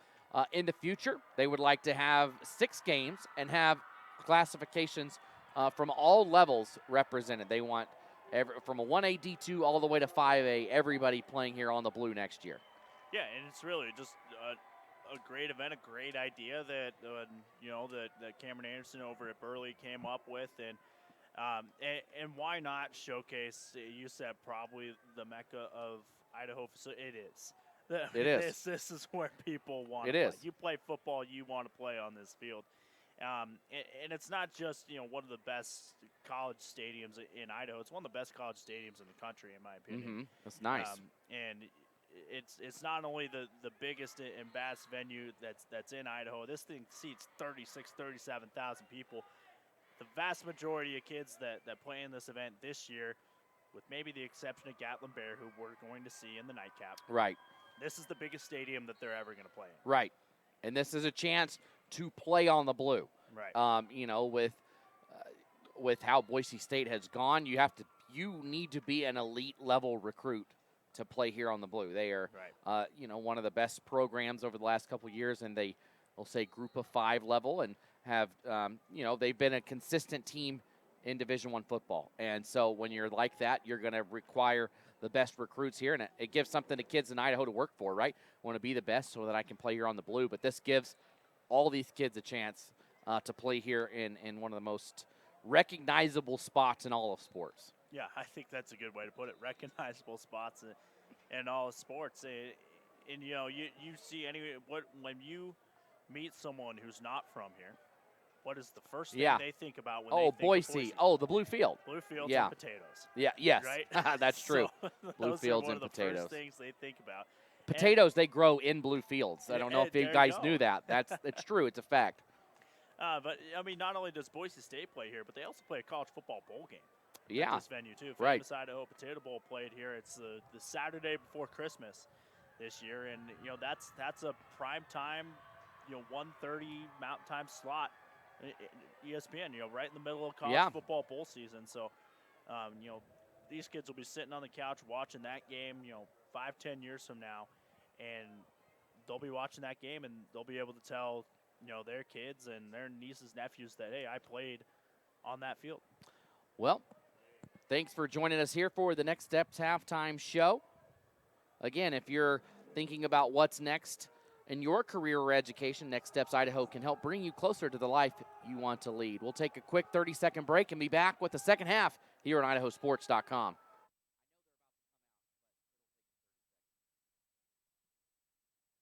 At Farmers Mutual Telephone Company, we understand how important it is for your home or business to have internet you can rely on. Get smooth and reliable internet with the area's fastest fiber optic speeds. We strive to provide excellent service from our local customer care, IT techs, and installation teams to serve your needs. Free installation within 3 business days at an appointment time you choose. No contract term and no data cap or network slowing. Join the growing number of homes and businesses choosing FMTC. Sign up today.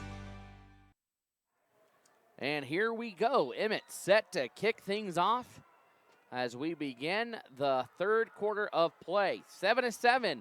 Fruitland will get the ball first, and this one a knuckleball, and it's caught up close by number 21. That's Kaysen Pretty. So Kaysen probably wasn't expecting to return a kick today, but here he is, and Fruitland's going to have great field position to start. Yeah, I mean, they're going to start this drive at the 41-yard line now, and for Fruitland, a great opportunity now to take its first lead of the game. You know, this is a team that I think has sort of found themselves in a little bit of a rock fight here, and to take a lead, especially early in the third quarter. We saw in the last game how things just completely flipped at halftime. So here's a chance now for Fruitland to be that team that makes that flip. Yeah, we saw 4 touchdowns out of Kendrick in the third quarter, and that was it. They outscored. They were down 22-16 at halftime. They won that game 44-22. So here we go. Vidlak, a pass a little bit inside, intended for number 40 that time. Quinn Hood, incomplete, 2nd and 10. Yeah, just the timing just wasn't quite there. Vidlak off target. Pass ball's incomplete. So nice reset here for Fruitland and for Emmett, especially after having this drive start at the 41. Probably, you know, we don't have the exact stats or anything written down, but this probably, if not the best starting field position, one of the best starting field positions that Fruitland has had so far today. 2nd down. Vidlak brings a man in motion, and they catch it on the jet sweep, and Emmett is all over it. They snuffed that out from the beginning, and that was number 59 in there, Lucas Briscoe, who was the first one there, who snuffed out the play. A loss of about a yard. It'll be 3rd and 11. There's Tracy on the carry, the sophomore, trying to find the edge. 2 plays and going nowhere but backwards so far for Fruitland. So Emmett so far, good job defensively. Emmett's played very, very well defensively, I think, in this game. They gave up kind of a long drive at the start of things. That's how Fruitland got their touchdown, but again, had to score it on a trick play. Third down, shotgun here for Vidlak. He'll roll to his left. He's got a receiver around midfield, but again, just behind him, intended for number 26, Coy Kaufman, incomplete, and a 3-and-out to start for Fruitland. Yeah, not the best drive for Fruitland on the day for sure. Probably their worst drive of the day is that's 3-and-out. They're going to have to punt it away. And you just wonder how that end of the half sort of maybe affected Fruitland. You know, are they over there feeling that they could have left some points out there, you know, with the way that first half had ended, and just not on the same page offensively coming out of the locker room there. Vidlak back to punt, and he gets this one, and it goes out of bounds. It landed out of bounds at the 20, but it probably went out before that. It probably went out around the 20. Nope, that's where they're going to spot it. It landed in the white of the S in Lyle Smith. You can even see the discoloration of the S. And I guess that's where they're saying it went out. So ball spotted at the 20-yard line, 1st and 10 for the Huskies. And it will be back at quarterback, Isaac Brennan. Yeah, it seemed like the Emmett offense just flowed a little bit better. And their one touchdown drive was with Brennan at the quarterback position. This time he'll keep it up the middle, or he'll hand it off that time, Pickup of 3 yards. It'll be 2nd and 7 here. 10:53 to go, third quarter. And then in that second drive of the game, they took Brennan out at a quarterback and put him out of that kind of that slot receiver position. And, you know, in my head at the time, I was kind of wondering, you know, what the reason behind doing that was. You just went down and scored a touchdown. You know, in my mind, I'm the philosophy of if it ain't broke, don't fix it. But going back to Brennan, obviously, here. And that carry goes for nowhere again, so they continue to hand it off. Two straight plays, both times giving it to Quentin Smith.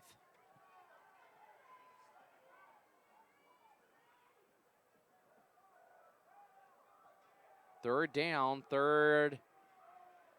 and about 6 yards to go. Ball on the 24. They need the 30-yard line for a first. There's the option. They'll pitch it out. They've got the space, and it disappears.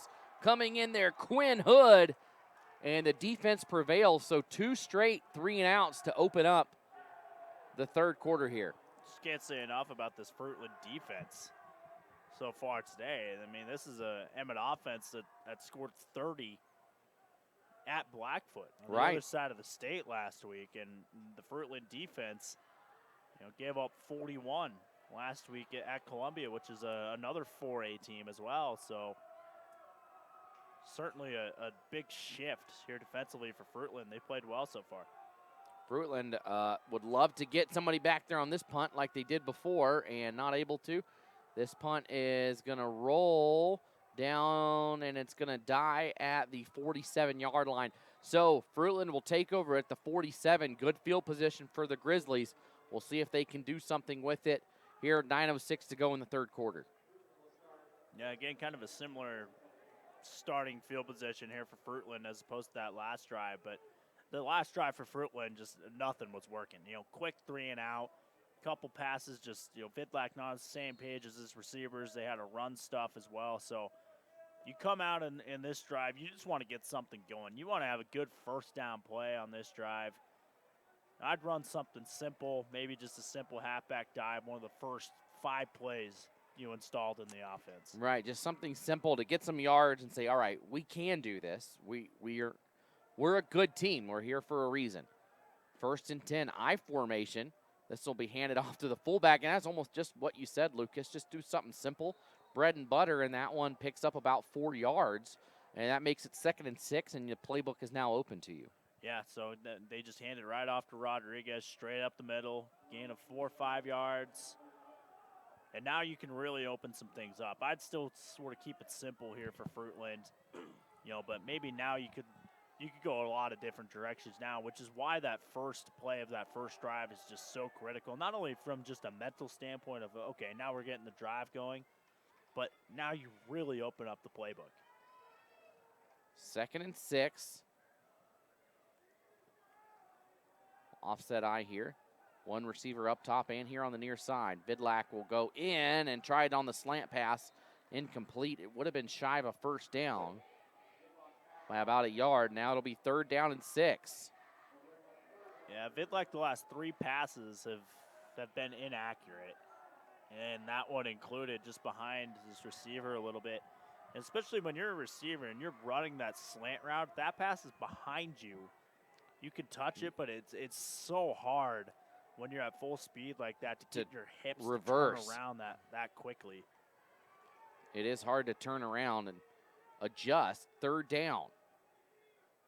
Vidlak is going to hand it off up the middle and rolling forward. It's going to be shy. That's going to pick up 3 down to the 46. They need the 43.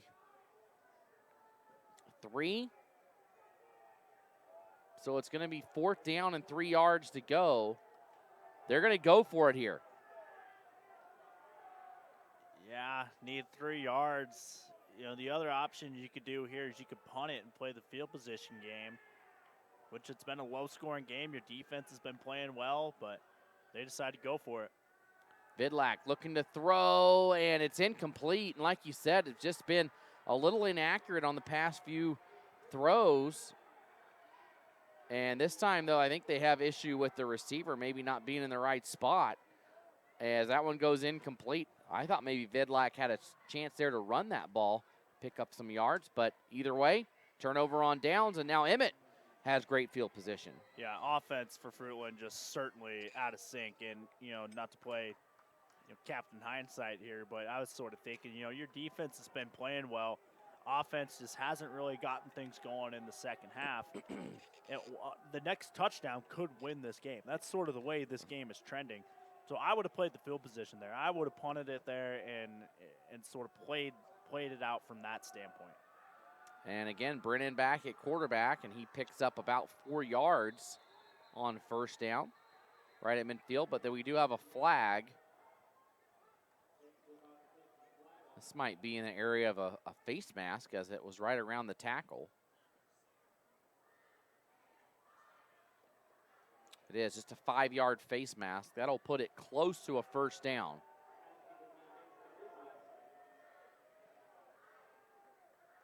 And yeah, got to be careful defensively here, especially with the way the offense is just, like you said, hasn't quite been on the same page. Quarterback receivers haven't been able to run the balls effectively here early in the 3rd quarter. And now if you have this short field for Emmett, you punch this thing in. I think Emmett could start to take control of the game. They could, yeah. A lead in this one, I think you can start doing that. It's going to be 1st and 2. Yeah, so the playbook is very open right now for Emmett. Brennan still at quarterback. He's going to throw left side. He's got a man open. Across the 40. That's number 14, Kenyon Carter. And Carter has a 1st down. Yeah, to go back to your point that you made right before the snap of that ball, the next team that scores, which there has to be, it's a tie game, right? Even if it goes into overtime, the next team that scores, that's going to go a long, long way to deciding who's going to win this game. Yeah, and you think back, Fruitland missed the field goal. They had a potential chance with the ball inside the 5 that got called back. Brennan's going to roll right. He wants to throw, and it's caught. I thought it was going to be intercepted by Jace Mordhorst. It goes into the hands of number 4, Dawson Conklin, and it pops in the air. Thinking maybe it'll be incomplete. Conklin wrangles it in and picks up a 1st down. If Mordhorst, he's listed as 6'2" on the roster. If he's 6'2.5" or 6'3", yeah. It's an interception. Yeah, and a couple weeks ago at Madison, Logan Hossveit for Owyhee had an interception where only a basketball player could have gone up and got that. And maybe if he had some jumps like that. But like you said, I mean, he was a fingernail length away from picking that one off.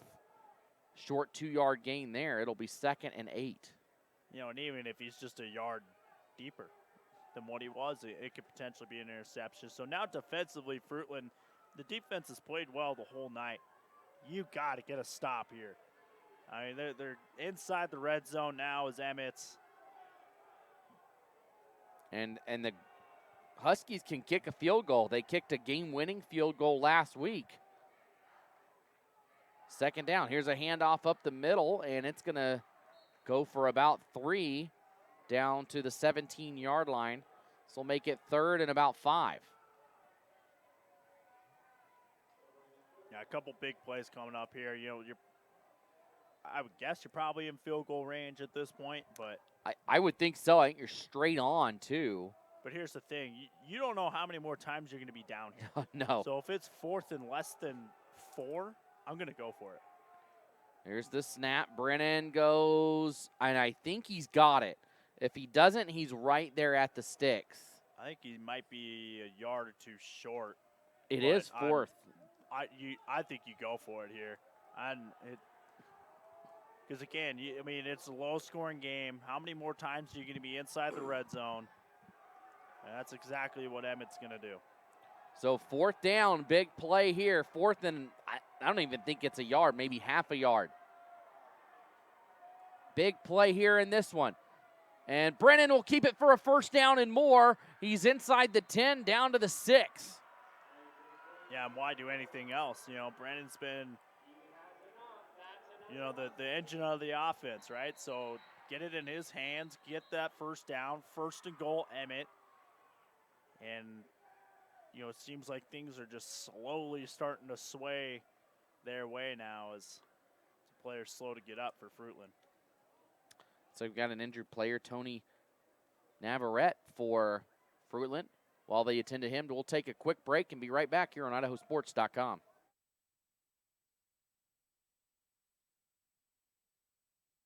Why spend 15 minutes quoting your insurance with one company? Go to biginsurance.com and let leading insurance companies shop for your insurance. You can even chat with one of our agents standing by, only at biginsurance.com.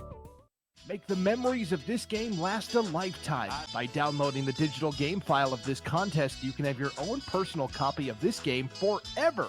These make great gifts for the student athletes involved. Just click the Order Now button for more details. At Farmers Mutual Telephone Company, we understand how important it is for your home or business to have internet you can rely on. Get smooth and reliable internet with the area's fastest fiber optic speeds. We strive to provide excellent service from our local customer care, IT techs, and installation teams to serve your needs. Free installation within 3 business days at an appointment time you choose. No contract term and no data cap or network slowing. Join the growing number of homes and businesses choosing FMTC. Sign up today.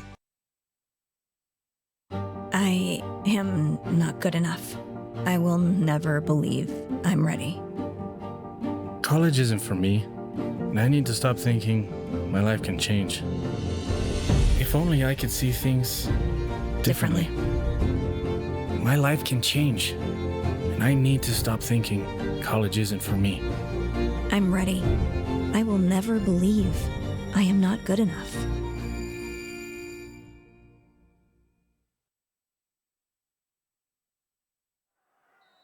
And welcome back. Looked like it was just a cramp down there. So Emmett now 1st and goal for the Huskies. And they get the Grizzlies to jump. A couple different Grizzlies came across the line there, so this will move half the distance to the goal.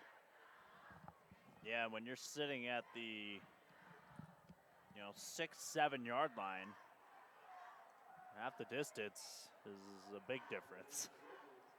It is, yeah. Now it's you got a couple of plays from really close. I know some teams would rather be back around the 6 or 7. It moves that back end of the end zone a little bit further away and gives you more space. Here's the snap, and they'll hand it off. Right side and in for a touchdown. Emmett gets back on the board. A 3-yard touchdown run by number 27, Quentin Smith, and the Huskies are back on top. Yeah, good job by Quentin Smith there. Just found his way through the hole, gets into the orange paint, And Emmett taking advantage of the short field. The defense got the stop on downs. They take advantage of the short field and get it into the end zone. We said the next score was going to go a long way, and Emmett's the one that got it. Extra point is up, and it's good. 14-7, Emmett now leads Fruitland as they regain the lead. The first score since very early, the first play of the second quarter, tied it up at 7. And here at the 3:57 mark, we now have another lead here by Emmett. I want to thank First Colony Mortgage, Banducci's Tanning and Espresso, Big Insurance, and then one of our MVP sponsors today, FMTC, Farmer Mutual Telephone Company, for stepping up and helping us bring these broadcasts to you at home or wherever you may be. Thanks for tuning in to the Battle in Boise, Game 2 of 3 tonight here from Albertson Stadium. Tonight, the nightcap will feature Valley View from Caldwell. They will play Burley, and future Boise State Bronco Gatlin Bear, his first varsity football game here on the Blue. Yeah, Gatlin Bear, you know, it's a kid that's been getting a lot of attention, obviously, throughout the state. It's one of the most sought-after recruits Idaho's ever seen. And you know, what's it say about Boise State that Bear turned away Nebraska, Michigan, TCU, and Oregon? And the kickoff is fumbled at the 26 and recovered. But you're right, Lucas, like for them to get a recruit like that. I mean, the other day I was looking at ESPN's Top 100, and you scroll down it, and he's somewhere in the 20s, high 20s, recruit nationally, overall, not by position, overall. And you look down at Michigan, Ohio State, Florida, Oregon, Nebraska, blah, blah, blah. You see these huge schools, and then there's Boise State. And I think they're the only, and I won't even say non-Power 5, non-elite Power 5 in that first top 40. Sure. I think there's like a Georgia Tech down in the 70s or something like that before you get into. Georgia Tech's a Power 5, but I wouldn't classify them as an elite there's Power 5. There's the power of the Power 5. Yes, and that's Georgia, Alabama. Those top 20 recruits. And here's a handoff, and spinning through the line and still on his feet all the way down to about the 32 goes Josh Proctor. And he was hit at the line of scrimmage and gets his way out and picks up about almost 7 yards. Yeah, crucial drive here for Fruitland. I know you're only down 7, plenty of football left to go, but offense hasn't been playing well in the third quarter. Your defense just gave up a touchdown. Can't go 3 and out. Cannot go 3 and out here. You don't have to score, but you need to get at least 1 or 2 first downs on this drive. Here's another handoff, and just shy of the 40, or the 35. That was a gain of 2. It'll be 3rd down and 2. Ball's at the 34. They need with a 36-yard line here for a first down. We need somebody working on the yellow line out there. We have just about everything except that now. That would be snazzy. But yeah, they need about 2.5 here, so I would expect something back on the ground. Maybe a jet sweep here. As coming around is Tracy, and the pitch goes to Tracy, and he's got the first down. So Fruitland moves the chains, trying to claw their way back in as Emmett took a 14-7 lead on that last drive. Yep, and a big first down there for Tracy. They just toss it out to him on the left side, able to pick up the first down. Big first down there for Fruitland. Not necessarily just in terms of the momentum, but in terms of the trajectory of the game, as we're starting to get late in the third quarter now. And so you got to start thinking about how many drives do we really have left at this point. 3, maybe 4. And the way the first quarter went, there was one quick 3 and out, but then 2 drives took the entire quarter. So there is a possibility as that run, he fights for 2 yards, 2nd and 8 coming, where you could potentially only get 1 more If you go back, I mean, that is exactly what happened in the first quarter. Right. It was 2 6-minute drives by both teams, roughly. Emmett scored at 6:40, and then Fruitland got the ball back and scored on that first play of the second quarter. Both teams took their precious time, and, that's what Fruitland's doing right now. You see a lot of schools running up to the line, and Rigby does it where they sprint to the line and look back, and they're ready to go, and they're taking their time here. 2nd and 8. Vidlak, he'll quick pass in that one. Oh, my goodness.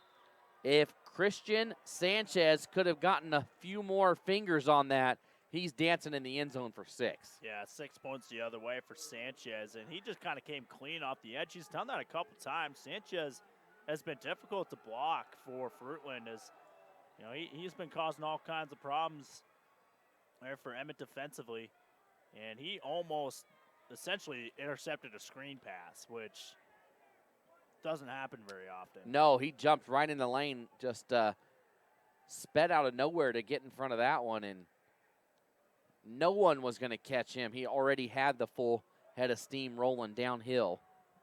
It'll be 3rd and long now for Fruitland. Crucial play here for the Grizzlies. 10 men down on the line here. Fakes the handoff, play action, looking to throw. He's under pressure. He's going to be sacked, but a flag comes in the backfield, or back in where the receivers are at, downfield.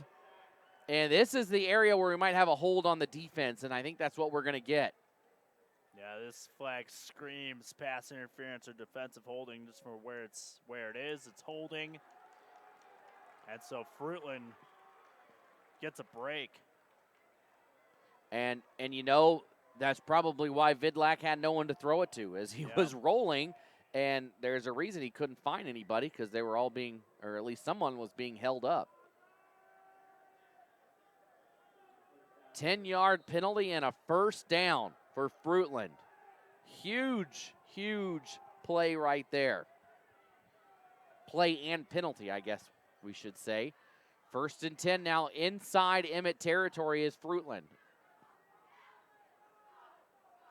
Good crowd across the way here for Emmett. We can't see the Fruitland crowd. They're directly below us here. Little reverse action, this time outside to Tracy. Tracy's got some room. Tracy across the 40, and he'll be knocked out of bounds after a gain of about 11. We'll call it 12 and a 1st down. Yeah, it's worked a couple times for Fruitland where they just sort of get Tracy and his speed out under the edge. They've run it a couple times on this drive. One of them picked up a 3rd down. Another one that picks up a 1st down here. And in Fruitland, they're taking some time off the clock, but that's nothing wrong with that, particularly if you get this thing in the end zone here and tie it up. 25 seconds to go here in the 3rd quarter, as the Fruitland offense looks back to the line for the call. Coach Gross gives it out. And now Vidlak wants another call. He's talking here to his wide receivers, and they're going to have to burn a timeout. Yeah, they just weren't quite on the same page. We're on the same level as some of the coaching staff up in the box here for Fruitland, and some obvious miscommunication between what they wanted to do and what the play call was. So tonight is obviously Friday night. You can check the IdahoSports.com homepage, where you will find the Friday Night Flash. So you can check up on any scores from around the state. No need to join every Facebook group known to man all over the place to find that score you're looking for. Right now, over at Donald Larson Park, just over the way, we can see the lights on. Post Falls is playing Timberline right now. So a long trip for Post Falls. Right now, they lead Timberline 7-3. That's at Donald Larson? Yeah, so we can see the we lights. Almost watch it. If it was more fall right now, we could probably see it. Probably watch it. Right here on the river, the stadium is right on the riverbanks of the Boise River, and there's a bunch of trees. If those trees weren't there, we could definitely see Donald Larson. That's the field where all the Boise School District schools play. So here we go, 1st and 10 after the timeout, and they'll just run it up the middle, couple yards here, and a gain of about 4 on 1st down, and that will probably take us here to the end of quarter number 3.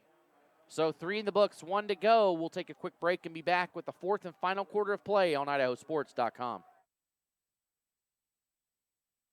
Make the memories of this game last a lifetime. By downloading the digital game file of this contest, you can have your own personal copy of this game forever. These make great gifts for the student athletes involved. Just click the Order Now button for more details. Why spend 15 minutes quoting your insurance with one company? Go to biginsurance.com and let leading insurance companies shop for your insurance. You can even chat with one of our agents standing by, only at biginsurance.com. I am not good enough. I will never believe I'm ready. College isn't for me, and I need to stop thinking my life can change. If only I could see things differently. My life can change, and I need to stop thinking college isn't for me. I'm ready. I will never believe I am not good enough.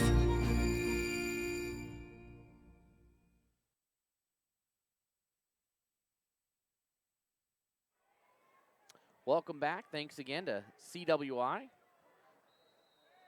Great sponsor here of our Treasure Valley game night coverage here on IdahoSports.com.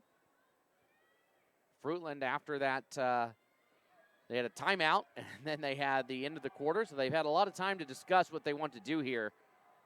2nd down and about 5 yards to go. 12 minutes left in this one unless we get extra football. Vidlak, quick pass, right at the 25. They'll have a 1st down. That's Tracy again on the catch there. He's been a big part of this drive. Like we said earlier, 3rd down conversion. Had another carry on a little toss sweep.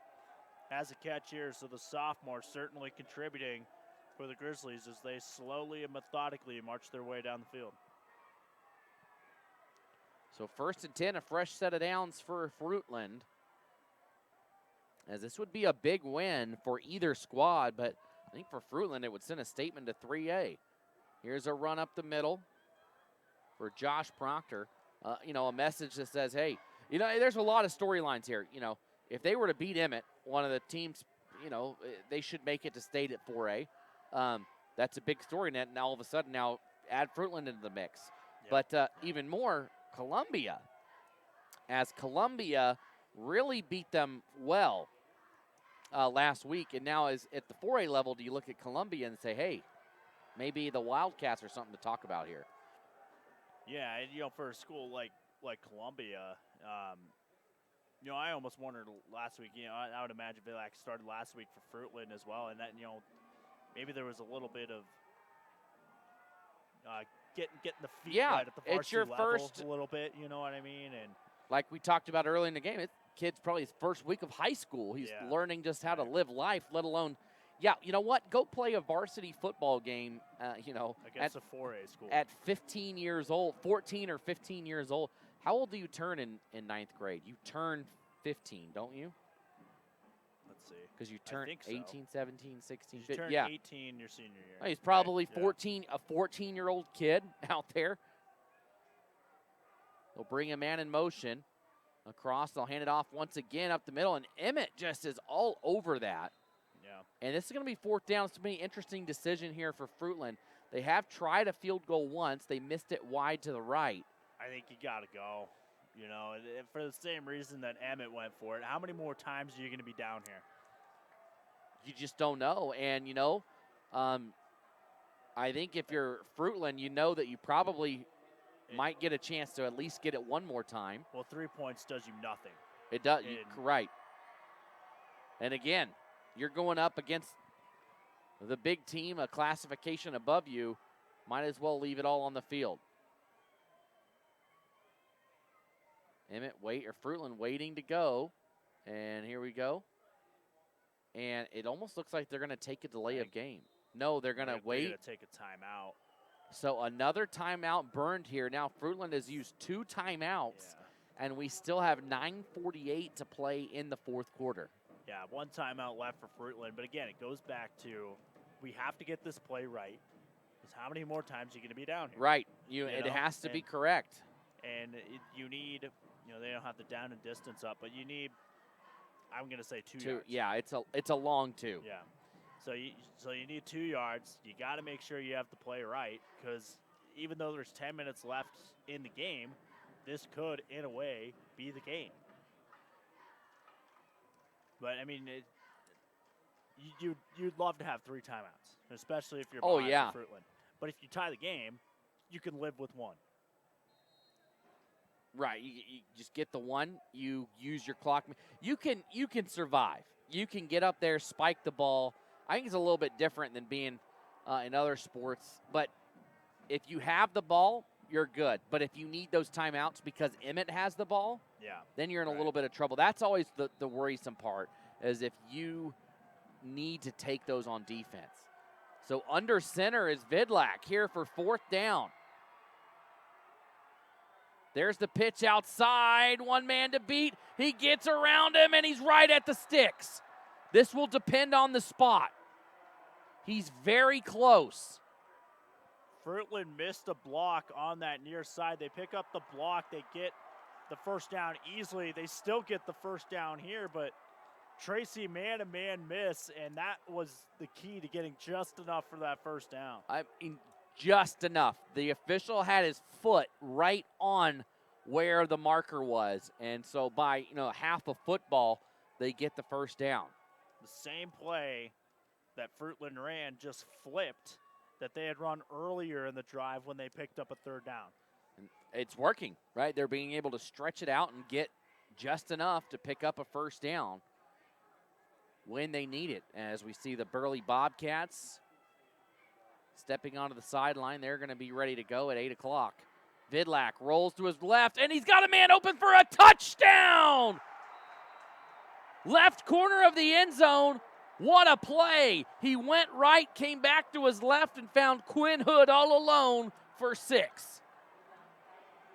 Yeah, and it just goes back to that 4th down decision. They elect to call the timeout. A bit risky that we had talked about at the time because it left you with 1 timeout.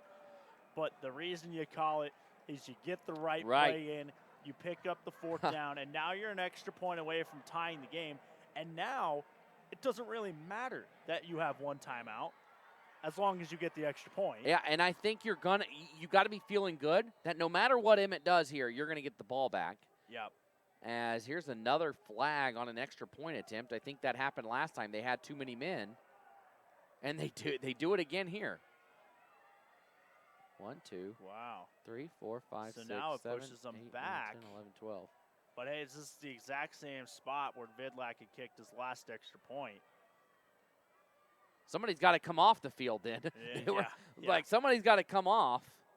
And they got to get that straightened out because that's happened twice now. So there's someone who thinks he's on the PAT team that's not on the PAT team.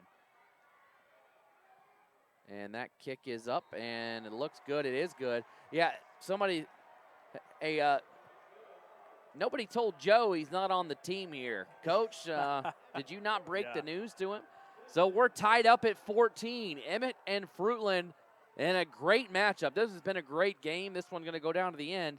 And you talked about it, Lucas. You don't know how many times you're going to have the ball back.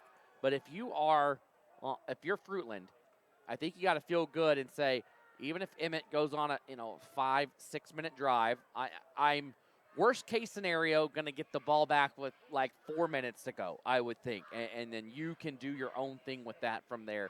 So both teams going to more than likely have a shot at it here as we come down to the finish line here in game number 2 of the battle in Boise. Yeah, you probably feel like a weight has sort of been lifted off of your shoulders now if you're Fruitland.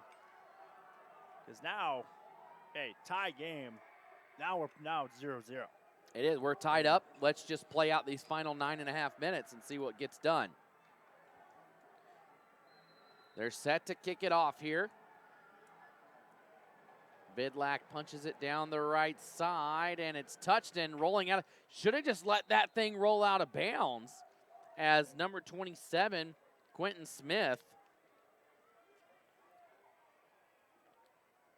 Yeah, I probably could have let that one roll out of bounds, and it's going to be the difference of about 17 yards or so. It's Instead of having the ball at the 35, you have the ball at the 18. Pin back inside your 20. Yeah, because that ball, it was going to go out of bounds. Yeah. And he tried to scoop it up, and he had time to maybe let it roll once or twice. The ball would have been at the 35 and now inside the 20. So 1st and 10 here for Emmett. Here we go, down to the finish line here. Brennan takes a snap, and that ball almost got ripped out, and Brennan a lot of room to run. He gets past the first defender, and he's out of bounds at the 39. Yeah, almost had the ball ripped out, as you said, Logan, but his strength, able to hold on to the ball, makes a guy miss, rips off 20 yards. A nice chunk play for the Huskies to start the drive. He had the ball. It looked like, I don't know if somebody got one or two hands. Somebody got a hand on the ball and pulled him back just a little bit, but then he had plenty of blue grass over here, blue turf, whatever you want to say, in front of him, and a big run here down to the 40-yard line. 1st down.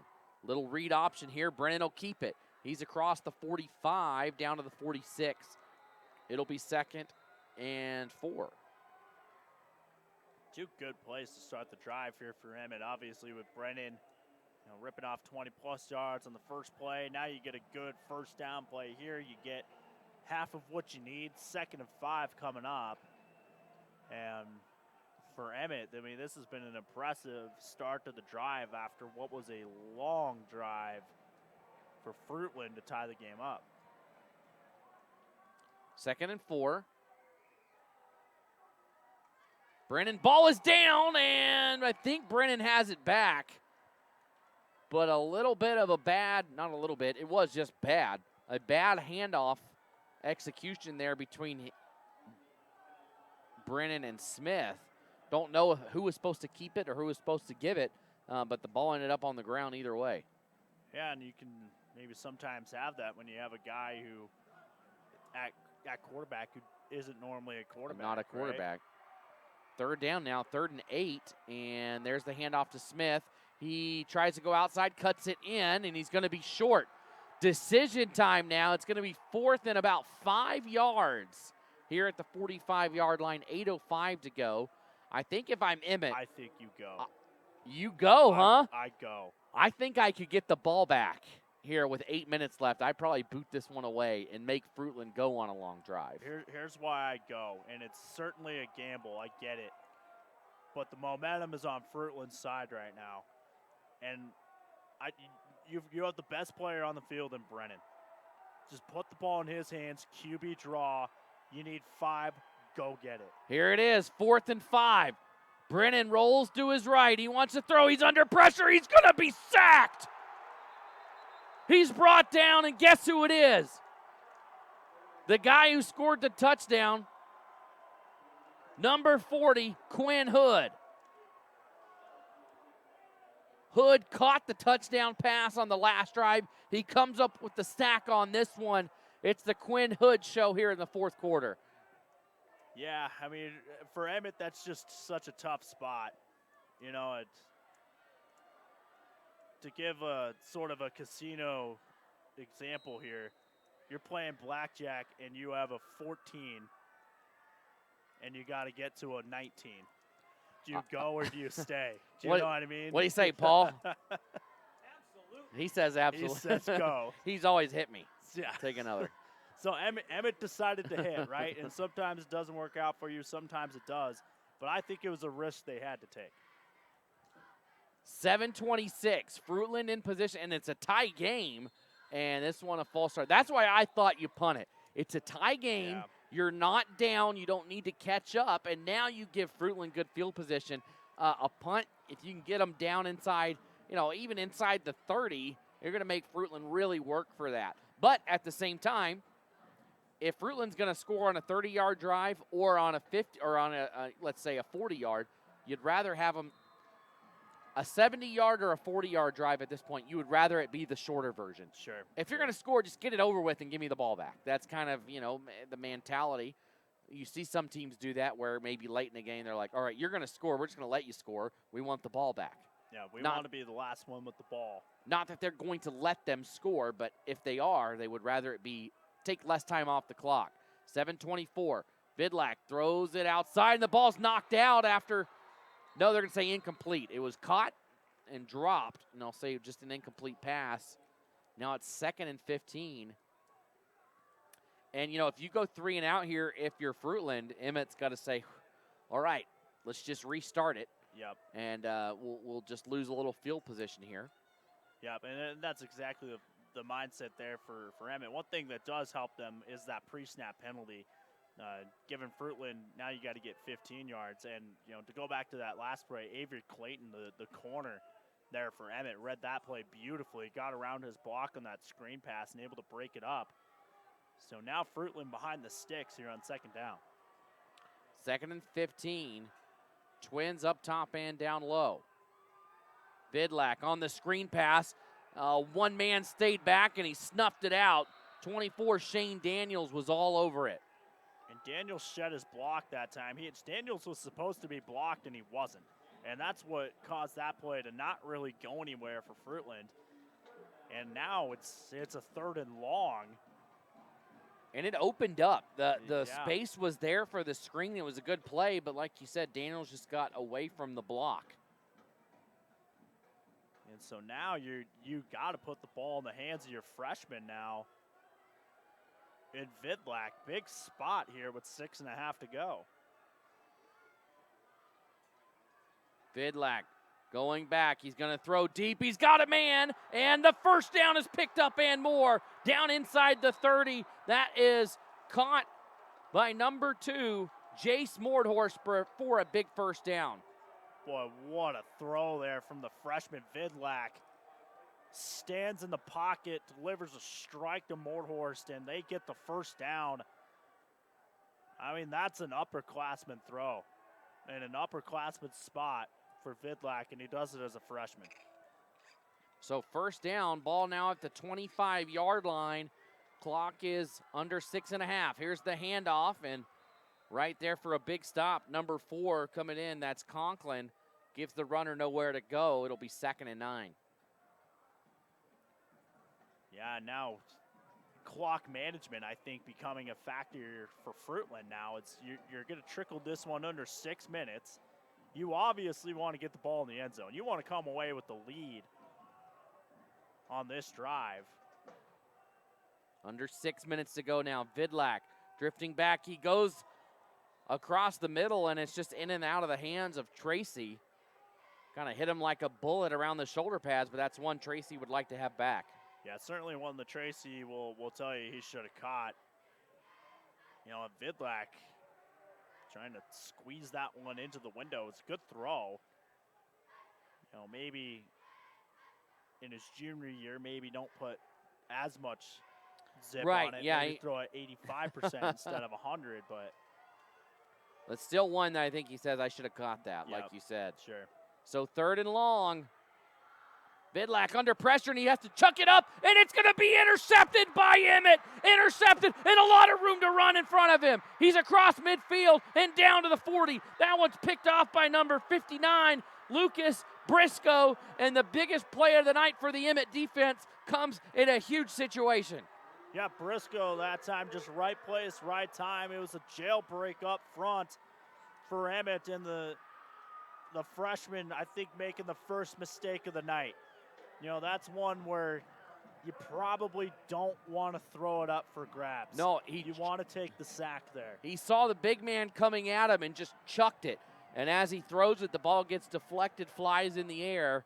And, man, what a play by Emmett. They hold in a big situation and now have the ball with 5:42 to go.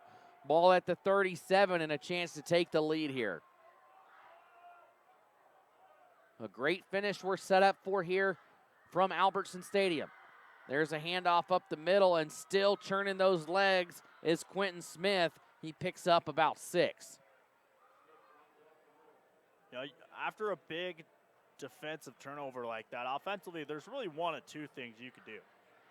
You could go right for the throat, and you could throw a bomb to the end zone and really try to take control of things, or you could do it slowly And I think that's what Emmett's trying to do here. You know, methodically move the ball down the field, and they certainly want to get this ball in the end zone, take up a few minutes doing it. And the Grizzlies all over that one, a swarm of them all in there. Take your pick of anybody on the line, and they were involved in that tackle. Maybe a loss of one, and now it'll be third down, third and a long 4 here. Definitely 4-down territory for Emmett. Without a doubt. Yep. This is certainly 4-down territory. You know, and here's the interesting thing. We talk all the time about a game where a team wants the ball last. I don't know if that's the case in this one.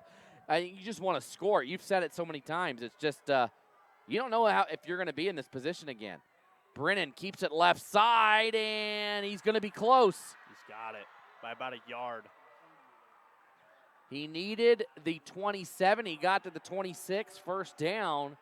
And this next game, you can see the Valley View Band is coming in. We got the Emmett Band here, or the Burley Band they made the trip to.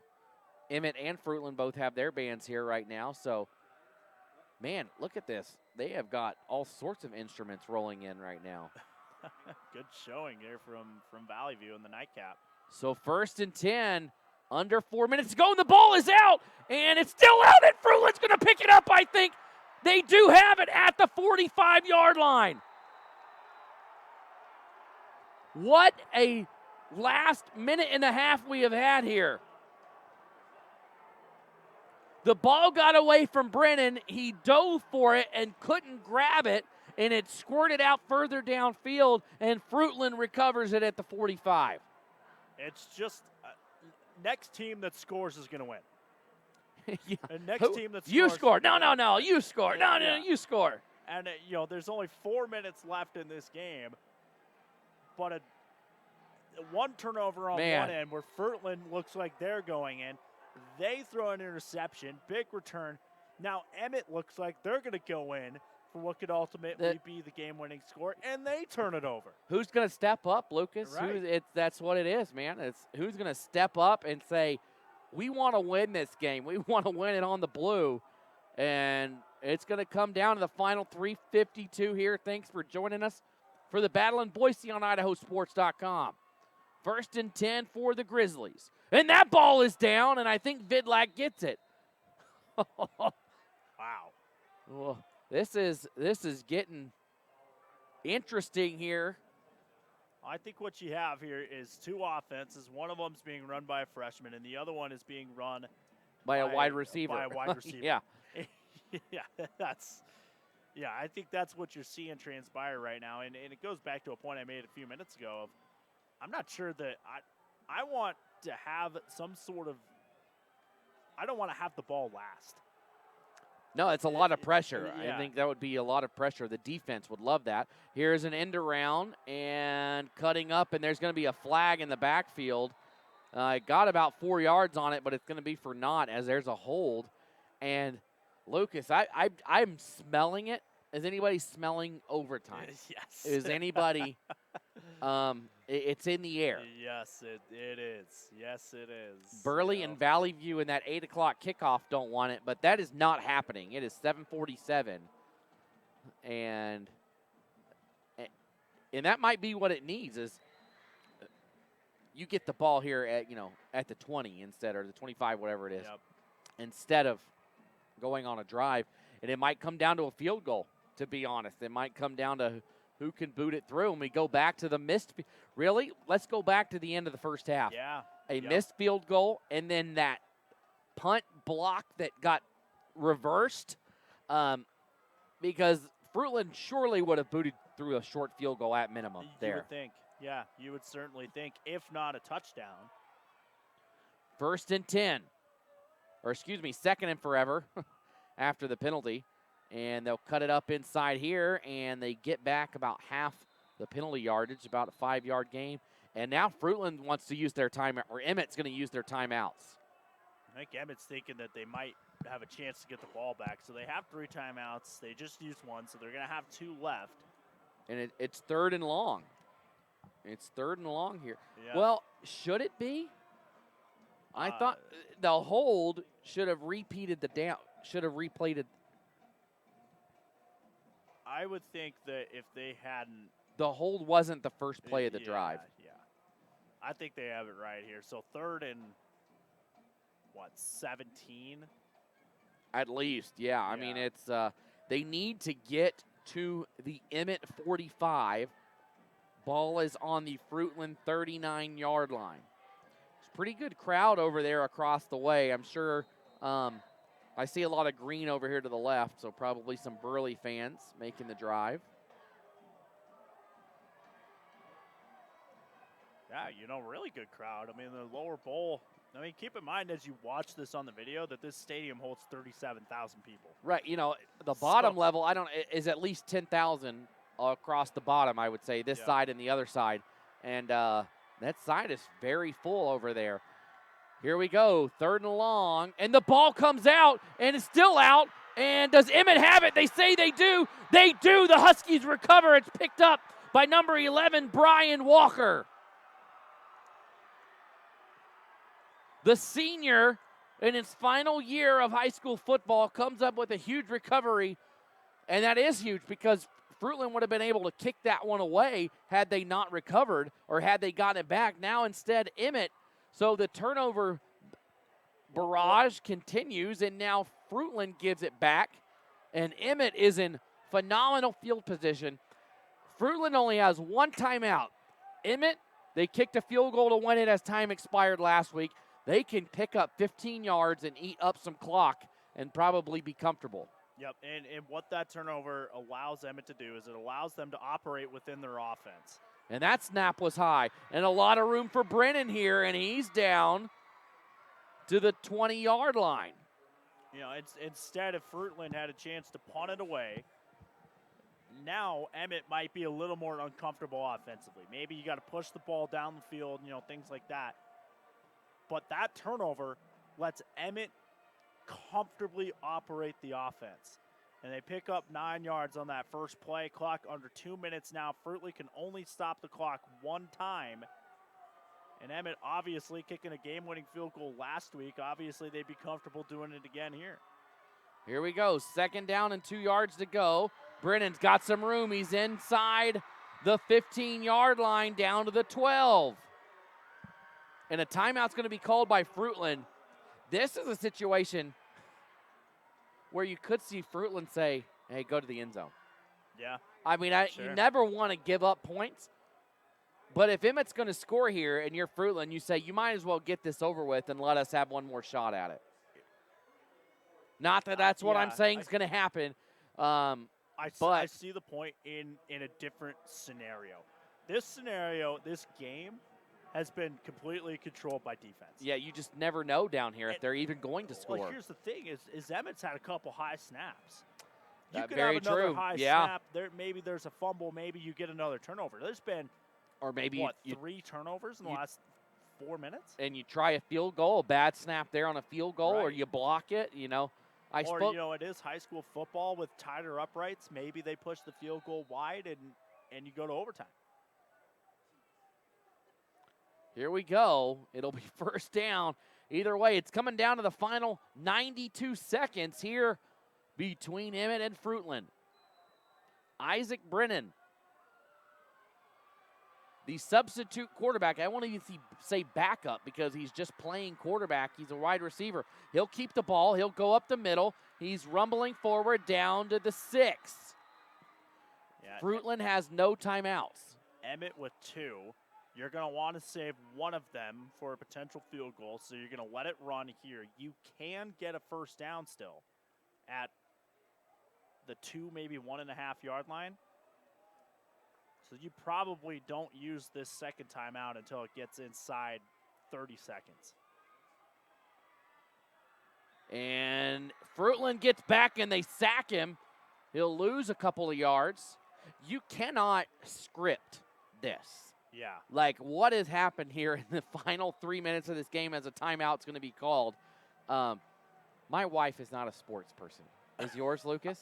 She likes to play them. Oh, my wife. Doesn't necessarily watch them. People always say, we'll ask her, oh, do you like listening to your husband? She's like, I don't even know where he's at. He could be in Canada. That is what my wife is and as well. I have no idea. And she'll say, I'll watch a lot of football. And she'll say, It's just a football game. What's the – but look at this. Yep. Everyone is so different, and there is always some sort of drama, and here it is, and you couldn't have scripted this. The NFL script writers couldn't have written what's happened here in the final 3 minutes of this one. Back and forth turnovers, and now Emmett, and I'm sure there's still more to be had with 49 seconds to go here. It is now 3rd down, and so I'm sure Emmett will keep it on the ground. But if they don't and it's incomplete, Fruitland's probably going to get a chance here. But here we go. 3rd down. Isaac Brennan in the shotgun.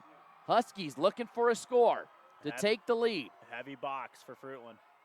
He's going to throw it. He's got a man open in the end zone. It's caught. Is it caught? It's caught. Touchdown, Emmett. It is caught by Haas Davis. And Emmett has taken the lead. They run, throw. Touchdown. Yep, that's exactly what they did. And, what a play call there coming out of the timeout for Emmett. And they take the lead with 45 seconds to go. Extra point is up, and that's good. It's funny, that extra point's good, and it hit in the exact same spot. Yeah. I thought it hit further over than the field goal, but either way, it's good. 21-14 here, 45 seconds to go. We'll see what the Fruitland Grizzlies can dial up here in 45 seconds. They have no timeouts. Yeah, no timeouts. Freshman quarterback, you're probably going to need a big return on the kick. You're probably going to need to hope for a return maybe out towards the 35, 40-yard line. And then you're just going to have to throw it up and see what happens. I mean, yeah, you're going to have – at some point there's probably going to be a chuck-it throw or a bunch of laterals. You need 10 yards or the sideline. And quickly. Yeah, just so fast. And here, what do you know? The way this game has gone down to the wire, we had a substitute quarterback throw for what could be the game-winning touchdown. Yep.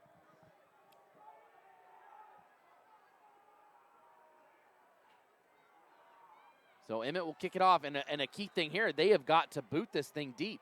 They can't afford for this one to go short or out of bounds. And here it is, and they do get a great boot, but it's going to go out of bounds. You cannot ask for a better thing if you are Fruitland right now. It's going to come to the 35, and no time came off the clock. Yep. That's going to come out to the 35, and the most important aspect of it, like you said, no time comes off. This is where, if you're Coach Gross, you're telling your guys, you run to the line. There is no time to lollygag. There is no time to, we're going to take our time. They're going to make them re-kick it. They're going to kick it. Did you know that was the nickname for the Durham Bulls? Back in the day, they used to be the Durham Lollygaggers. Did they really?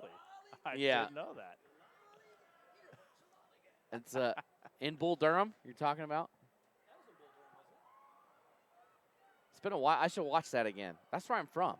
That's where my first sports broadcasting job was for the Durham Bulls in high school. Yeah, and here I am now. So they're going to re-kick this thing. They're going to move it back. So what Fruitland is basically hoping for is they got to get this ball past 35 for this to be worth it. So this is a gamble. It is. They're going to push it back 5 yards and make Emmett re-kick it. And they're like, hey, kick it out of bounds again. We'll keep doing this all day. Here comes the kick again. This one right down the middle, and it's caught at the 20. And I think the gamble has already been lost here, Lucas, as they're going to get it to the 30, and they lost 7 seconds. Lost 7 seconds and 5 yards. Yeah, just it's like it would have been like running a play and losing 5 yards. Yes. But it's obviously going to be 1st and 10, so it's not 2nd and 15. But that's a play. That's an entire play that's taken away from you now. Yep. So here we go, 38 seconds to go. Fruitland, no timeouts. They will try to do the impossible here. Go 70 yards in 38 seconds. It's not impossible. It's been done many times. But we will see, Vidlac is a great quarterback, but he's not Aaron Rodgers, who can just chuck it 70 yards. So here we go. Vidlac back to pass. He's looking left. He needs to get rid of it, and he does there. That's a smart decision. Get rid of it. Stop the clock, 33 seconds. Yeah, and I think Fruitland may have got away with a hold on the offensive line. I didn't see exactly who it was, but I think it was Christian Sanchez who came free off the edge. And as a pass rusher, these are the situations you dream of. Pin your ears back. Let's get after the quarterback. A sack here would almost be a nail in the coffin. And here comes the pressure. He's going to have to chuck it, and that one is going to be caught by a lineman on the deflection, and he should have just let that fall to the ground because now the clock is ticking. He lost about 15 yards, and this might do it. They're going to have to hurry to the line. It's third down. 10 seconds to go. They've got to hurry up. 5 seconds. They have to hurry and snap it, and there it is. This will be the final play of the game. Here's the throw, and it's going to be intercepted, and they're going to take it to the house. A pick six on the final play of the game. What a way to end it for Emmett. A pick six for the exclamation point. And Emmett has defeated Fruitland by the score of 27-14. Do they have to do the extra point here? I don't think they do. Not if the game is over. Yep. So I don't think they're going to do the extra point. I think this game is over. And what a way to put the cherry on top for the defensive effort that these Huskies gave here tonight by giving it a pick six. So we'll take a break and be back with the post-game show and our player of the game right after this on IdahoSports.com.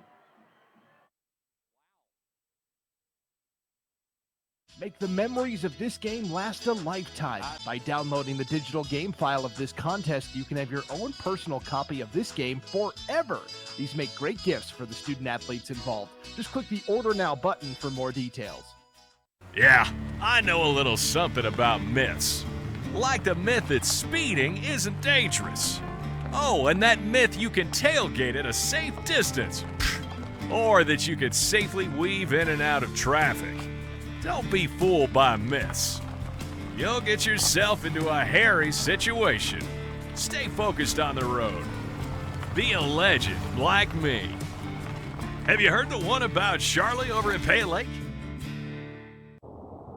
Welcome to What If Idaho, the home of 1,000 paths for those that embrace possibility. There's no better place to be if you're looking for that next career, or just exploring. Life is a wide open door, no matter your age.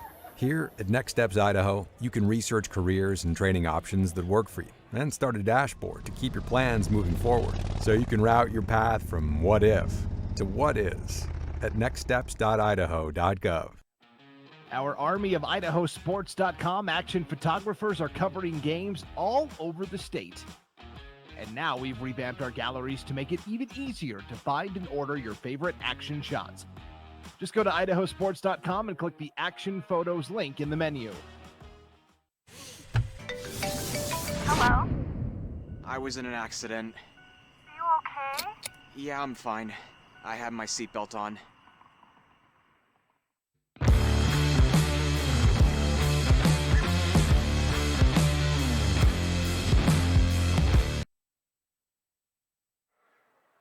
And welcome back here. All that's left to do is to name our IdahoSports.com player of the game, presented by the Idaho Transportation Department.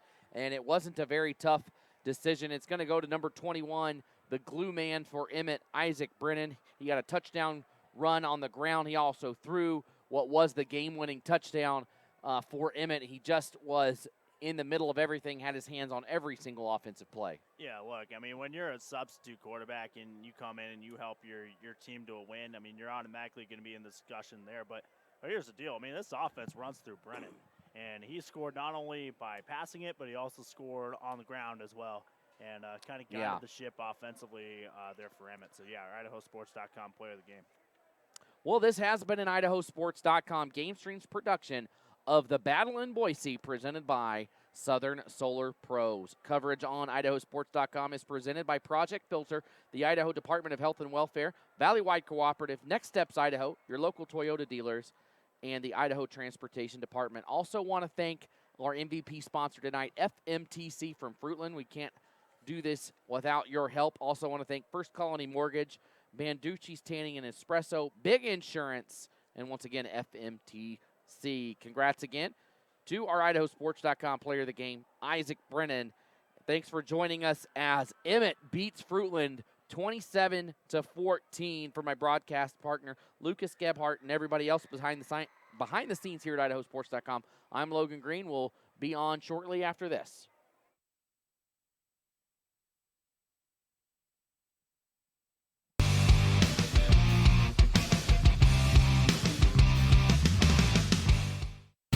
This has been a presentation of IdahoSports.com GameStreams. This broadcast is copyrighted to IdahoSports.com. Any rebroadcast, retransmission, or other use of this broadcast without the expressed written consent of IdahoSports.com is strictly prohibited.